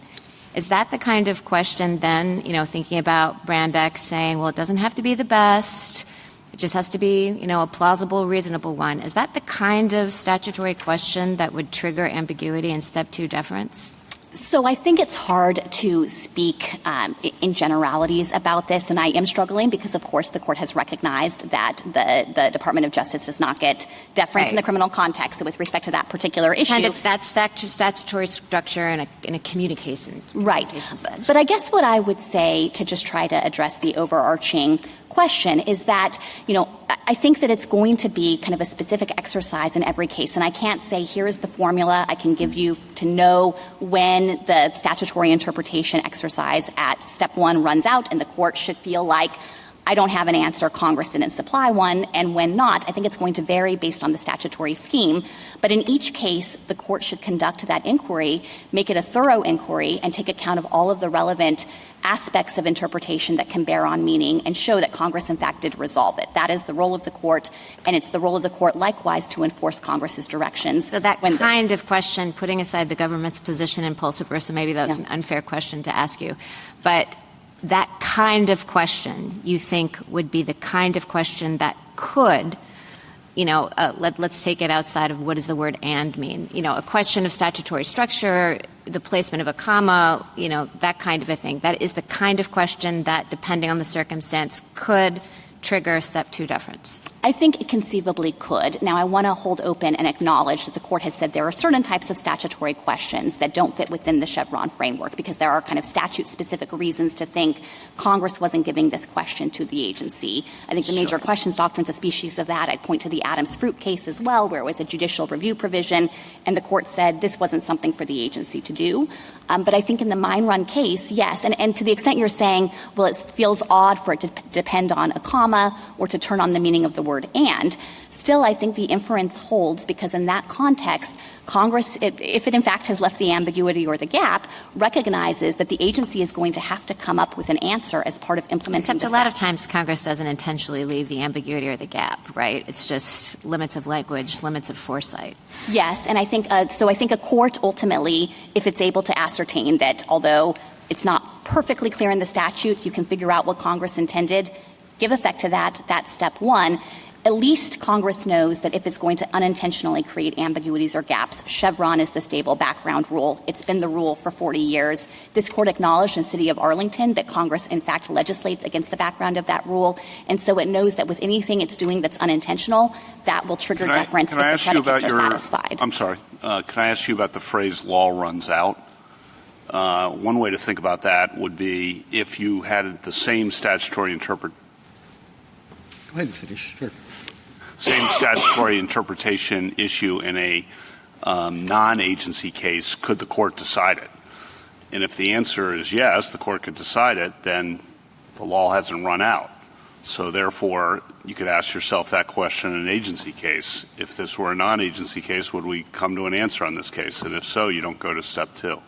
What's wrong with that? And if that's not correct, because I don't think you're going to agree with that, how would you define when the law runs out short of that, which I think is a problem, as you said, hard to speak in generalities about this. That's the problem. Yes. So you predicted my answer. I don't agree that it's only in a circumstance where the statute would be incapable of the court issuing a decision at the end of the day.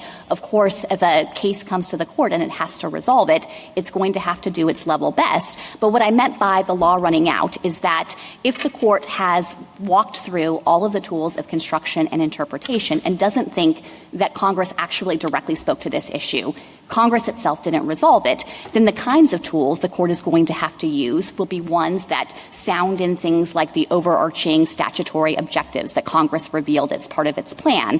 And I think that in a Chevron circumstance, the insight of the court's opinion there was that the court doesn't have to go on and itself supply the answer when actually the best way to understand Congress having not resolved it itself was to make the primary decision maker or the person with the primary role in the first instance to be the agency. Thank you, counsel. Justice Thomas, anything further? Just a couple of questions. You said that in an exchange with Justice Sotomayor and me that Congress could require some deference when it came to questions of statutory interpretation. In 706, the reviewing court shall decide all relevant questions of law interpret constitutional and statutory provisions, etc. Could Congress also require deference on the part of the court with respect to constitutional issues? So I think that would raise distinct issues in light of the different history that would be in play in that kind of hypothetical. There has not been a long-standing history of courts deferring to agencies when it comes to interpreting the Constitution, so I think there could be a unique Article III interest at stake there. But the history runs in precisely the opposite direction when it comes to statutory interpretation, where agencies themselves are charged with administering it. Because as we've tried to explain, Chevron was not an innovation. It was not something new. These principles of deference go all the way back to the very founding years of the Republic. They're reflected in things like mandamus practice, where virtually all executive action for the first 100 years of our nation's history was reviewed deferentially, and then it was continued in a long line of cases from this court, recognizing specifically that in a circumstance when you have the executive administering the statute, Congress could delegate and could expect for those delegations to be respected. I think mandamus is a little bit different and the other extraordinary writs, in that you had quite a high hurdle before they became applicable. But back to, we normally say that this court reviews questions of law de novo, and that includes statutory and constitutional. How would you distinguish that normal practice from what you're saying? Well, I think it is more nuanced than that. I certainly take the point that the court reviews many legal questions de novo, but that's not invariably the case. There can be issues that arise under distinct statutes that set forth more deferential standards of review. EDPA is a good example of that. There can be circumstances like mandamus, where the nature of the action itself dictates a more deferential standard of review. And I just don't think it would be accurate to say, as a uniform across-the-board matter, de novo is the standard that always and invariably applies. That's inconsistent with cases from this court that were cited in Chevron going back to the early 1800s, things like Edwards-Lessee versus Darby, where the court itself was recognizing that in a variety of contexts where you have ambiguity in particular and you have an expert agency charged with administering the statute, deference can be warranted. Thank you. Justice Alito? Can you provide a concise definition of what ambiguity means in this context? Ambiguity exists when the court has exhausted the tools of interpretation and hasn't been able to arrive at confidence that there is a right answer, that Congress spoke to the issue. Well, as Justice Kavanaugh's recent question presented, in cases that don't involve an agency, we never say we have exhausted all of our tools of interpretation and we just can't figure out what this means. So that would seem to suggest you never get to step 2. But the relevant question at step 1 is whether Congress is in fact resolving it or delegating it to the agency. So I agree that in a circumstance where you don't have an agency, the court can't give effect to any delegation, and instead the backup option in a situation where an agency would otherwise be available is the court has to do it. But I don't think that undermines the very real on-the-ground possibility that Congress is legislating and meaning to give the agency the gap. And think about a term like reasonable. I come back to the question of your definition of ambiguity. And what I heard you say the first time was it's when we've used up all our tools and we can't figure out what it means. Then it's ambiguous. So do you want to provide an alternative definition? So I think maybe the best way to try to clarify what the definition I'm trying to give is to use an example of something like a statutory term like reasonable. I really would just like a definition so that all the courts that have to apply the regime that you are advocating will be able to apply it in the many different cases that come before them. The court gave this definition in Kaiser 5 years ago with respect to our deference, and I think it's the right definition to use here as well. What is it? When a court has used or exhausted the tools of interpretation and doesn't believe that it reveals a right answer. In that circumstance, Chevron said the right way to think about that statute, the real right answer there is a delegation. I think you're running into the problem that we never do that in cases that don't involve an agency. Because in those cases, I think cases, you've got to provide a different definition. Now, what I heard you say at a couple of times during your argument was it's when we can't figure out we can't figure out what Congress intended. Is that what you mean to say? That is the inquiry that Chevron prescribes that you should be, and this is drawn from footnote 9, which is another formulation of this. use the tools of interpretation to see if they reveal But what do you Congress's- mean by what Congress intended? You mean to say that you get to step 2 whenever we don't think that a majority of the House and a majority of the Senate had an intent on the specific question that is before the court? Then you'd always get to step 2. No. So I don't think it's about individual legislators' intent. I think the court in Chevron used the word Congress, but you're really looking at the statute and what the statute reveals about whether it's resolving an issue or not. Thank you. Justice Sotomayor? Hasn't been much discussion on why this is entitled to stare decisis consideration. There's been an argument by opposing petitioners that it's not because it's not really a holding of a case, it's a method only, and we have said in the past that a method that lower courts have to use is subject to change we can make without considering stare decisis. So could you address that argument? Yes, and I think that petitioners have pointed to 2 relevant types of cases that they suggest just means stare decisis doesn't apply here, or it applies in particularly weakened form. First, they say the court has sometimes changed the interpretive tools it consults. Things like legislative history might have been in greater favor, at least with some justices before, and maybe have fallen out of favor later. But I don't think that those provide a parallel at all, because the court has never distilled those kinds of interpretive tools into a governing framework. It's never, for example, dictated to lower courts, you should be applying legislative history in all cases. And so I don't think that it has the same kind of roots in the type of binding governing framework that Chevron has, which really has functioned in quite a different way with respect to how you understand and implement Congress's directives. The second case they've pointed to is Pearson, which held in the context of the Saussure rule that was entitled to weaken stare decisis. But there the court said that is entirely a rule of internal judicial management about how courts decide issues and sequence their decision-making process. It doesn't have outward-looking consequences, and it would be foolish to require Congress to step in to fix it. There, too, I think that the considerations run in precisely the opposite direction here, because Chevron is not just a binding framework about how courts conduct their business. It also gives notice to the legislature about how its statutes will be construed. And if the court got this wrong when Chevron was decided and was wrong about legislative intent, Congress is there at the ready and is perhaps the best part or institution in government to be able to correct it and actually say going forward what it wants the ground rules to be. And the final thing I would say, Justice Sotomayor, is that these were precisely the kinds of considerations that the court took into account in Kaiser in applying the strongest form of stare decisis to our deference.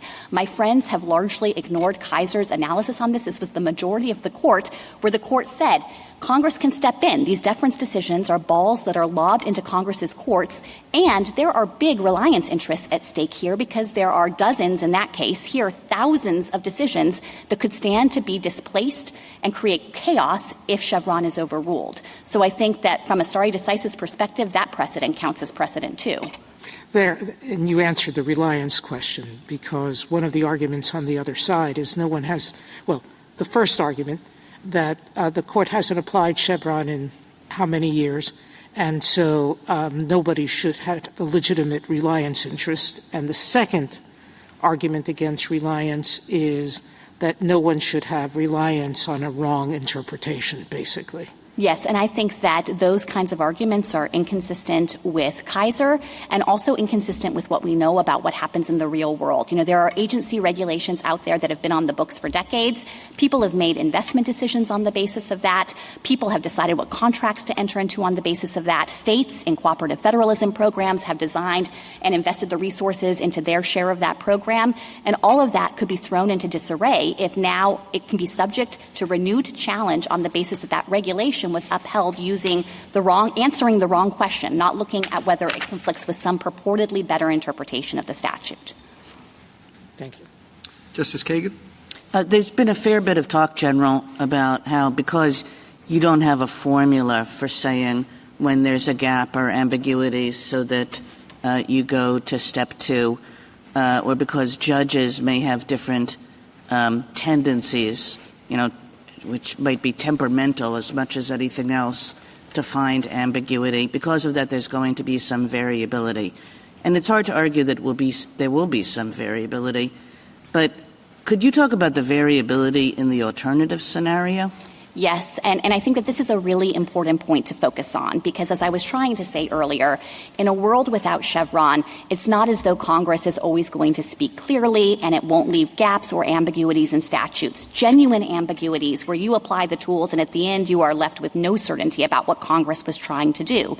And in that circumstance, in a world without Chevron, what we'll see is what Justice Alito was suggesting. The courts will have to go on and try to answer the question, but there are 800 district court judges around the nation, and I think it's fair to say they will likely have different takes about what to do in that circumstance and what to give greater weight to and how to ultimately fill the gap in administering the statute. And that's going to create problems for a couple of different reasons. And those differences, to go back to Justice Alito's earlier question, I mean, those differences were part of the impetus for Chevron because those differences were looking awfully ideological in nature, awfully partisan in nature. And Chevron, all the empirical evidence suggests, dampens that kind of ideological division between courts. That's right. There is good empirical evidence to support that judges have an easier time reaching common ground under the Chevron framework and at least identifying when they can agree that Congress did not itself resolve an issue than they do when they have to ultimately go on and try to figure out what they're going to say is the bottom line of the best way to put the statute into operation. So I think that that is rooted in Chevron, and it just reflects as well this uniformity concern, one of the basic justifications for Chevron and one of the reasons why this inference of legislative intent is sound.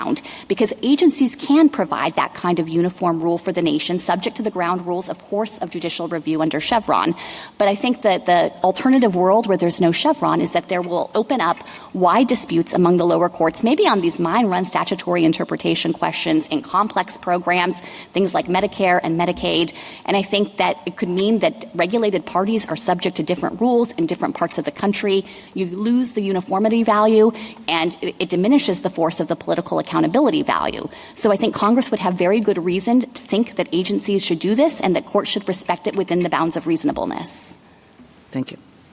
Justice Gorsuch? You agree that courts under the APA have to review questions of law involving the Constitution de novo? Yes, I think there might be certain circumstances with respect to certain provisions where more deferential standards apply. But I certainly agree they don't defer to agencies. Okay. And you agree that elsewhere in the law, when posed with questions of law, courts review those de novo, generally speaking? I think that in many contexts it's de novo, certainly not in all contexts. The examples you gave, I think, were AEDPA and mandamus, right? Yes, I think those are two good examples of situations where there are specifications of a standard of review that's more deferential. I wonder whether, though, those have more to do with remedies, right? In a mandamus case, a court should say or can say what the law is. It just can't provide relief unless its conviction about the statute meaning is sufficiently clear. Same thing in AEDPA, that we require a heightened standard before relief is granted. Same thing in sovereign immunity context. We may think the statute says the government's liable, but we impose a higher standard before we grant access to the fisc. So I acknowledge that I think that many of those doctrines do turn on limitations built into the writ or limitations on remedies. I don't think it would be right, Justice Gorsuch, to say that in the mandamus cases what courts were traditionally doing is saying, let me put aside what the executive officer did and just interpret the statute de novo and say what I think the right answer is. And the right answer is the executive was violating the law, but not clearly outside the scope of the executive's authority. But he could do so, just as we do in the qualified immunity context. There are two steps to that analysis. You can just go to the second one and resolve it and say, it's not clear, so I can't provide a remedy. But I think for petitioners to succeed on their Article III argument, they have to show not just that you I'm not asking about review de novo, I'm not asking about Article to. III. I'm just asking about the APA and what it means. Yeah. Oh, okay. So sorry if I misunderstood. I do think, though, that what the history shows at the very least is there has been no fundamental rule in this country leading up to the APA's enactment that you have to review all questions de novo. And that's where the history of the APA really matters. This court has several times recognized the APA was a restatement of existing judicial practice when it came to review of agency statutory interpretations. And as we've explained, there are really deep roots here, a long line of precedent in history showing that courts will sometimes defer. So I think on those, it's absolutely true. You do point out cases like Edwards, Lessee, others where this court gave respect to the federal government's contemporaneous and uniform interpretation of the statute. And that's exactly what Skidmore does. It gives respect to contemporaneous and uniform interpretations. But Chevron doesn't matter whether it's contemporaneous and uniform. It could be novel and out of the blue and inconsistent with everything that came before, and it still gets deference. So right? I disagree with the idea that those cases stand for the more limited principle that's... I'm reading from them, but okay, all right. Well, there are dozens of them, so I acknowledge that they use varying formulations, and maybe you can find some that look a little more like Skidmore. I think I have a lot that look a whole lot like Chevron. Let's say you don't, then what? Well, I think I just have to dispute the premise. Because look at Trade versus Powell. Look at NLRB versus Hearst Publications. Yeah. I think that these are cases in the 1940s that were leading cases in administrative law. I put aside what happened in the 40s because it went back and forth and wound up in Skidmore. But at the very least, Justice Gorsuch, you want to say it's a very old thing, and the old cases don't look anything like Chevron. They look a lot like Skidmore. I disagree with that. Some of them say you should give it controlling weight. It should tip the balance. They're not saying just pay attention to it if maybe it has the chance of persuading you. If it's contemporaneous and if it's uniform. No, not all of the cases pay attention to that fact. Some of them recite that, but I'll others look again. don't. That's fine. And I just want to add as well. I have another question, though. Chevron, you emphasize, is value neutral, and it'll sometimes favor industries that are regulated and sometimes favor the government. And I can certainly see that in scenarios where we talk about the flip-flop of administrations and new people come in and replace others, and there's a lot of movement from industry in and out of those agencies. I think George Stigler talked about regulatory capture. And I don't worry in a Chevron regime about those people. They can take care of themselves. Okay, there is political accountability. Fine. The cases I saw routinely on the courts of appeals, and I think this is what niggles at so many of the lower court judges, are the immigrant, the veteran seeking his benefits, the Social Security disability applicant, who have no power to influence agencies, who will never capture them, and whose interests are not the sorts of things on which people vote, generally speaking. And there Chevron is almost always, and in fact I didn't see a case cited, and perhaps I missed one, where Chevron wound up benefiting those kinds of peoples. And it seems to me that it's arguable, and certainly the other side makes this argument powerfully, that Chevron has this disparate impact on different classes of persons. And I wanted to give you a chance to respond to that. Sure, and I have a couple of different reactions to that. One is to say that I, of course, acknowledge that the way that Chevron operates, it gives effect to agency interpretations, even in circumstances where that might be oppositional to some of the categories of individuals that you're identifying. But if it does that in accordance with Congress's intent and wishes, because even my friend agrees that there are certain delegations that Congress can make to agencies and certain gap-filling that agencies can do, at least with the broad and capacious terms. And at that point, it's just putting into effect what Congress decided. So I don't think that there is any kind of fundamental flaw in giving effect to Congress's statutes in that regard. You've left open the possibility that a judge, if left to his own devices, would say the fairest ruling is in favor of the immigrant, it's in favor of the veteran, and it's in favor of the Social Security disability applicant. But because of a fictionalized statement about what Congress wanted when it didn't think about the problem, the government always wins. Well, I think there are a couple of different ways to come at that concern. One is to emphasize, again, that if it's not just that in the exercise of discretion the court would think something is fairer and fill the gap that way, but rather the court thinks actually the reason it's fairer is because I have a sense that Congress spoke to this. I can determine it based on all of the tools. You can resolve that at step one. That doesn't work, though, because you've said that it doesn't matter whether Congress actually thought about it. And that, there are many instances where Congress didn't think about it. And in every one of those, Chevron is exploited against the individual and in favor of the government. I don't think it's fair to treat that as an exploitation. Congress has been aware of the rules here. It could change Chevron at any time. It could displace it if it thinks that it's being used in these circumstances where it's not warranted. Justice Kavanaugh? A few questions. I think the other side's argument suggests that the basic analytical concern at the heart of Chevron is that it treats law as policy, and that's antithetical to our constitutional structure and the rule of law. And that's why the footnote 9 question is so important, I think, because if you use the traditional tools in a non-agency case and got an answer, that suggests it's a statutory interpretation question.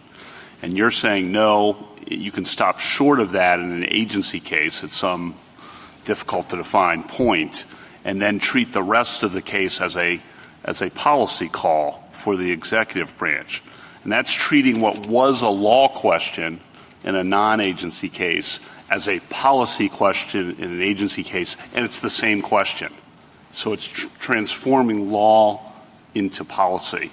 And that's very difficult, I think, to accept if you accept the idea that a premise of the rule of law is that the executive and the judiciary can't just treat the laws passed by Congress as mere expressions of policy that they can change. Respond to that. So I hear that concern, and I think the way to address that concern is to reinforce the principle in footnote 9. We agree that that's an important principle, and to the extent that there are agencies out there or lower courts out there that are effectively not giving the effect to Congress's own enactments, then a court can police that, and it can put into effect the footnote 9 principle in a robust way with a rigorous analysis. That's the kind of instruction the court gave in Kaiser. And Justice Kavanaugh, I think it's not a different question in the agency context and in the non-agency context. What I understand Chevron to be doing is telling the court, in the first instance, figure out if Congress spoke to this issue, and if so, implement it. But hold open the possibility that Congress didn't speak to the issue. And in that context, if Congress has given the agency this primary, critically important role to administer the statute, that should merit deference if the agency still stays within the bounds that Congress set.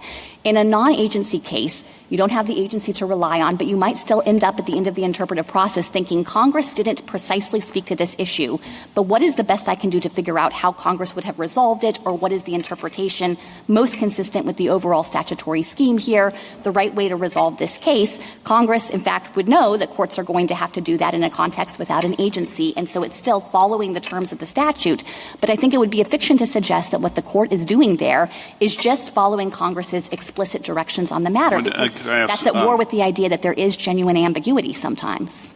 And I think it's important to distinguish, and I think you would distinguish, statutes that involve legal questions of statutory interpretation. And then there are tons of statutes, to go back to the AI example, that explicitly confer broad policy discretion on agencies. Yes. And that's where State Farm kicks in, and that's where we've always been deferential.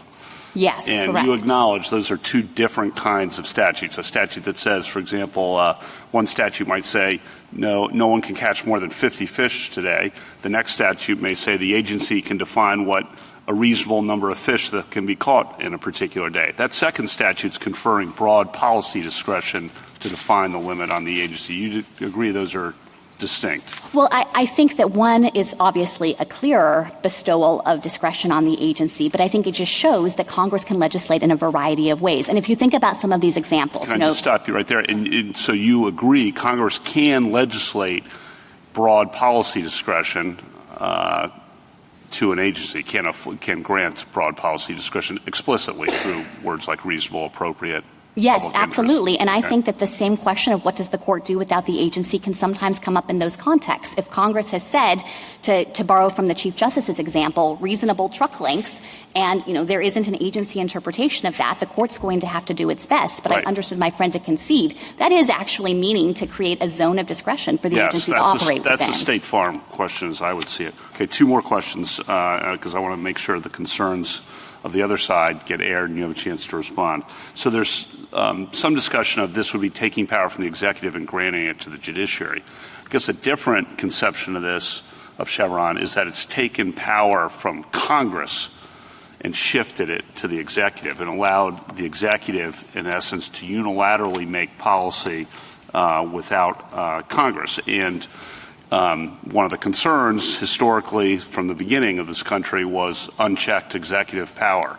And you hear presidents criticized all the time, whether it's Roosevelt or Reagan or Bush or Obama, are criticized for exercising unchecked power. So the concern is about Chevron and us ushering in aggressive assertions of unilateral executive power. And that's the concern that I think the other side has, not about the judiciary taking power, but the judiciary having taken it from Congress and shifted it to the executive, contrary to our usual concerns. So I disagree with their characterization that Chevron permits the executive to claim power away from Congress, and Congress is powerless to do anything about that. In the first instance, of course, Congress has to make the delegation to the agency, and the court can enforce that. And so Congress knows, as this court has said in City of Arlington, to speak capaciously when it wants to bestow discretion, to speak plainly when it wants to rein an agency in and resolve an issue itself. And also, Congress can change the rules of deference that apply in any context. There have been particular statutory schemes where Congress has said deference doesn't exist in this context, don't apply it, or defer to this agency and not this other agency. So Congress is really in the driver's seat here. Well, this is a technical point. Most presidents would veto a bill getting rid of Chevron deference, but that's a technical point. But last question, which is there was talk about democratically elected political branches, but I just want to get your agreement on something that I think you'll agree on, which is the role of the judiciary historically under the Constitution to police the line between the legislature and the executive to make sure that the executive is not operating as a king, not operating outside the bounds of the authority granted to them by the legislature. Do you agree that's a proper judicial role, I would assume? I, of course, agree with that, but I think Chevron is consistent with that.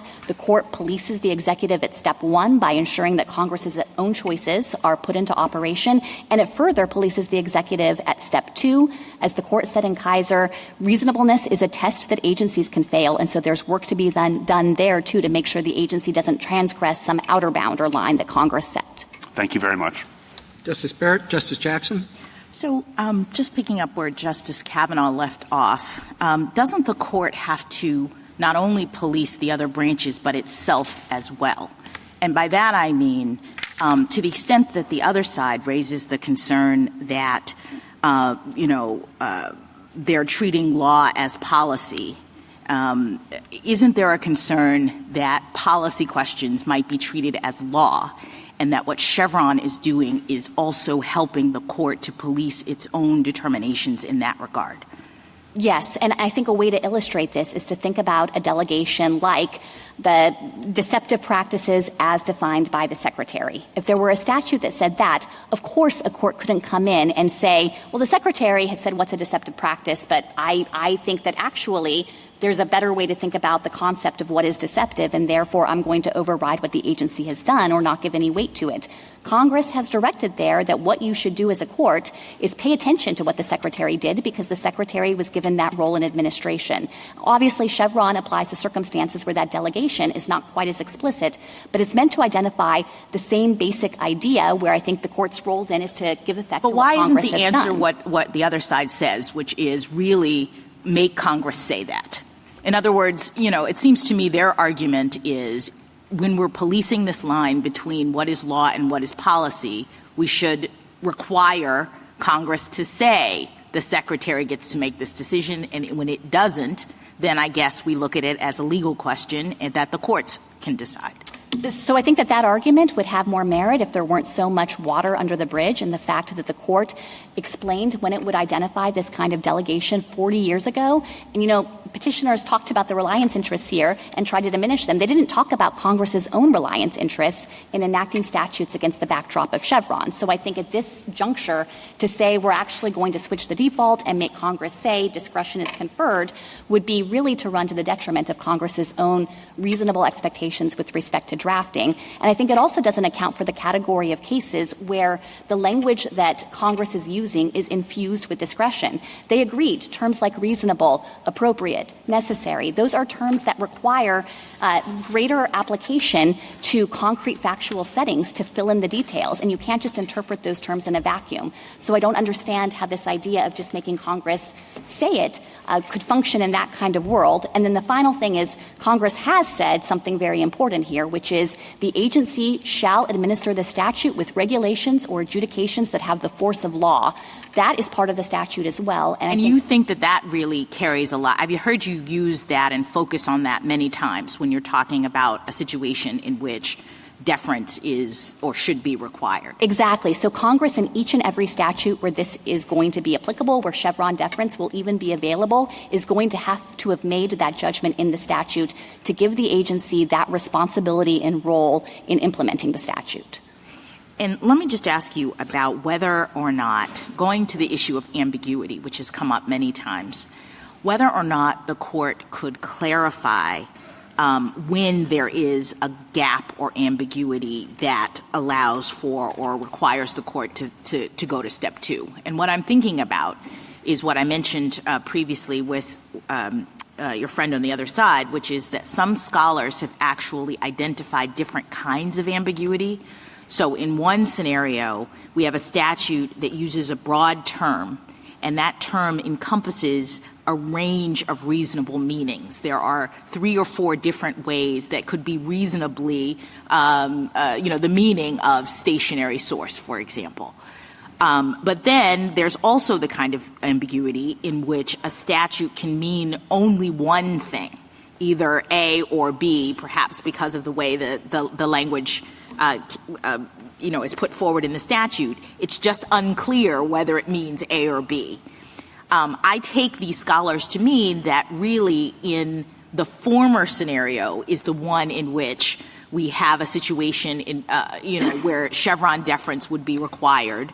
And could the court say something like that? And let me just clarify. I mean, Chevron, I look at it as that's reducing to a policy choice, that once we are in the world of finding the kind of ambiguity where there are a number of reasonable alternatives in terms of making this determination, then, it's just going to be a policy choice as to which one, Congress wanted in some sense, or which entity Congress wanted to make that decision.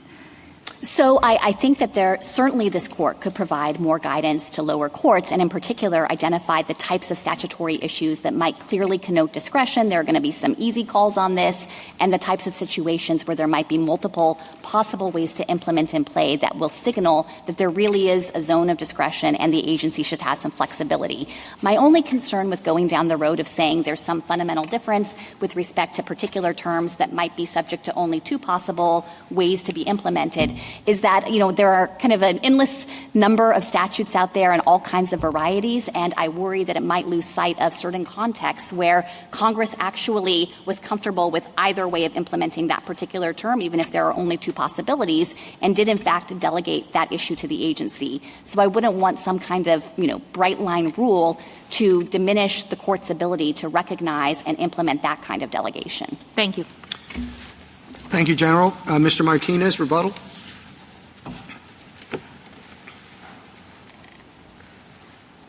Thank you, Your Honor. Just a few points in rebuttal.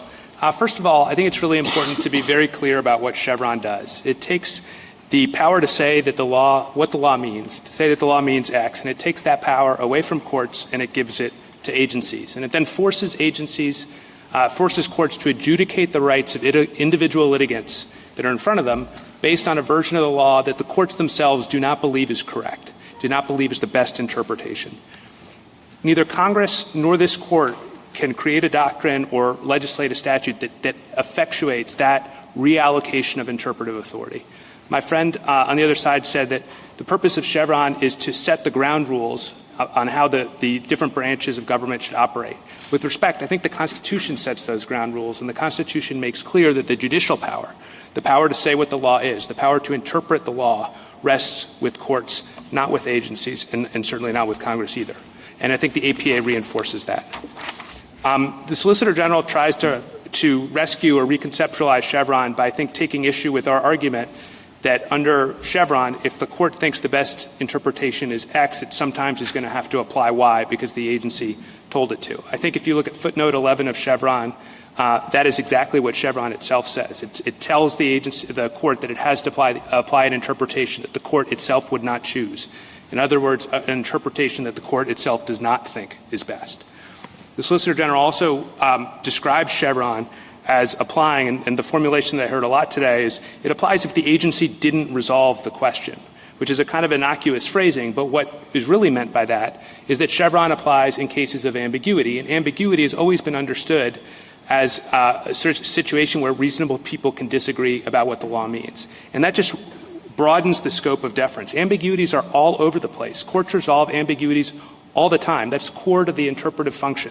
And so there's no reason to think that just because Congress has accidentally left an ambiguity in a statute, that what it's really trying to do is have that ambiguity resolved by policy decisions made by an agency. Justice Barrett asked about the justification for Chevron and whether the intent justification is really valid. And I took my friend to essentially concede that the delegation is fictional, but nonetheless to say that we should apply it anyway as a presumption.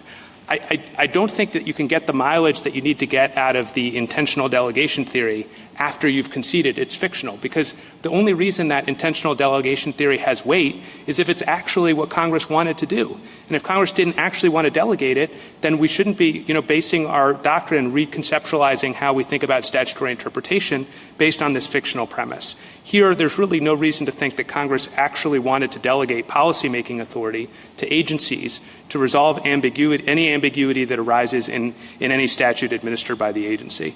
I think the government's sort of solution to that problem is to propose a clear statement requirement on Congress. Hey, you can just legislate more clearly. But ambiguities are accidental. They're unintentional. And so I don't think that works. I think that would impose a massive clarity tax on Congress that's unjustified. With respect to the history, Your Honor, I think the mandamus precedents make very clear themselves that they're talking about remedies, and those cases like Decatur and Dunlap expressly say that if we were interpreting these legal issues in a different context where we weren't limited by the limits on mandamus remedies, we would apply our best and independent judgment. With respect to the APA, the Solicitor General is looking at text that requires courts to interpret statutory provisions and is saying that rule, interpret statutory provisions, is consistent with Chevron, which she describes in her brief as allocating interpretive authority to agencies. So the statute says courts do the interpretation. Chevron says agencies get interpretive authority, not courts. These are inconsistent. Chevron's not consistent with the APA. Finally, with respect to the course correction idea or the mend it, don't end it approach, I would just respectfully suggest that you've tried to mend this. You've tried to course correct over and over again over the years. That's why we have a Chevron doctrine that's overladen with a lot of bells and whistles. It's very hard to apply in practice. I think in the real world, if you try to mend it without ending it, what's going to happen is you're going to put a lot of pressure on the major questions doctrine. People are going to be coming to this court every 3 or 4 years asking you to adopt a new limitation, a new caveat, a new threshold test. We would respectfully suggest that the solution here is to recognize that the fundamental problem is Chevron itself. Interpretive authority belongs to the courts. If we have the best view of the statute, we should win this case. Thank you, Your Honors. Thank you, counsel. The case is submitted.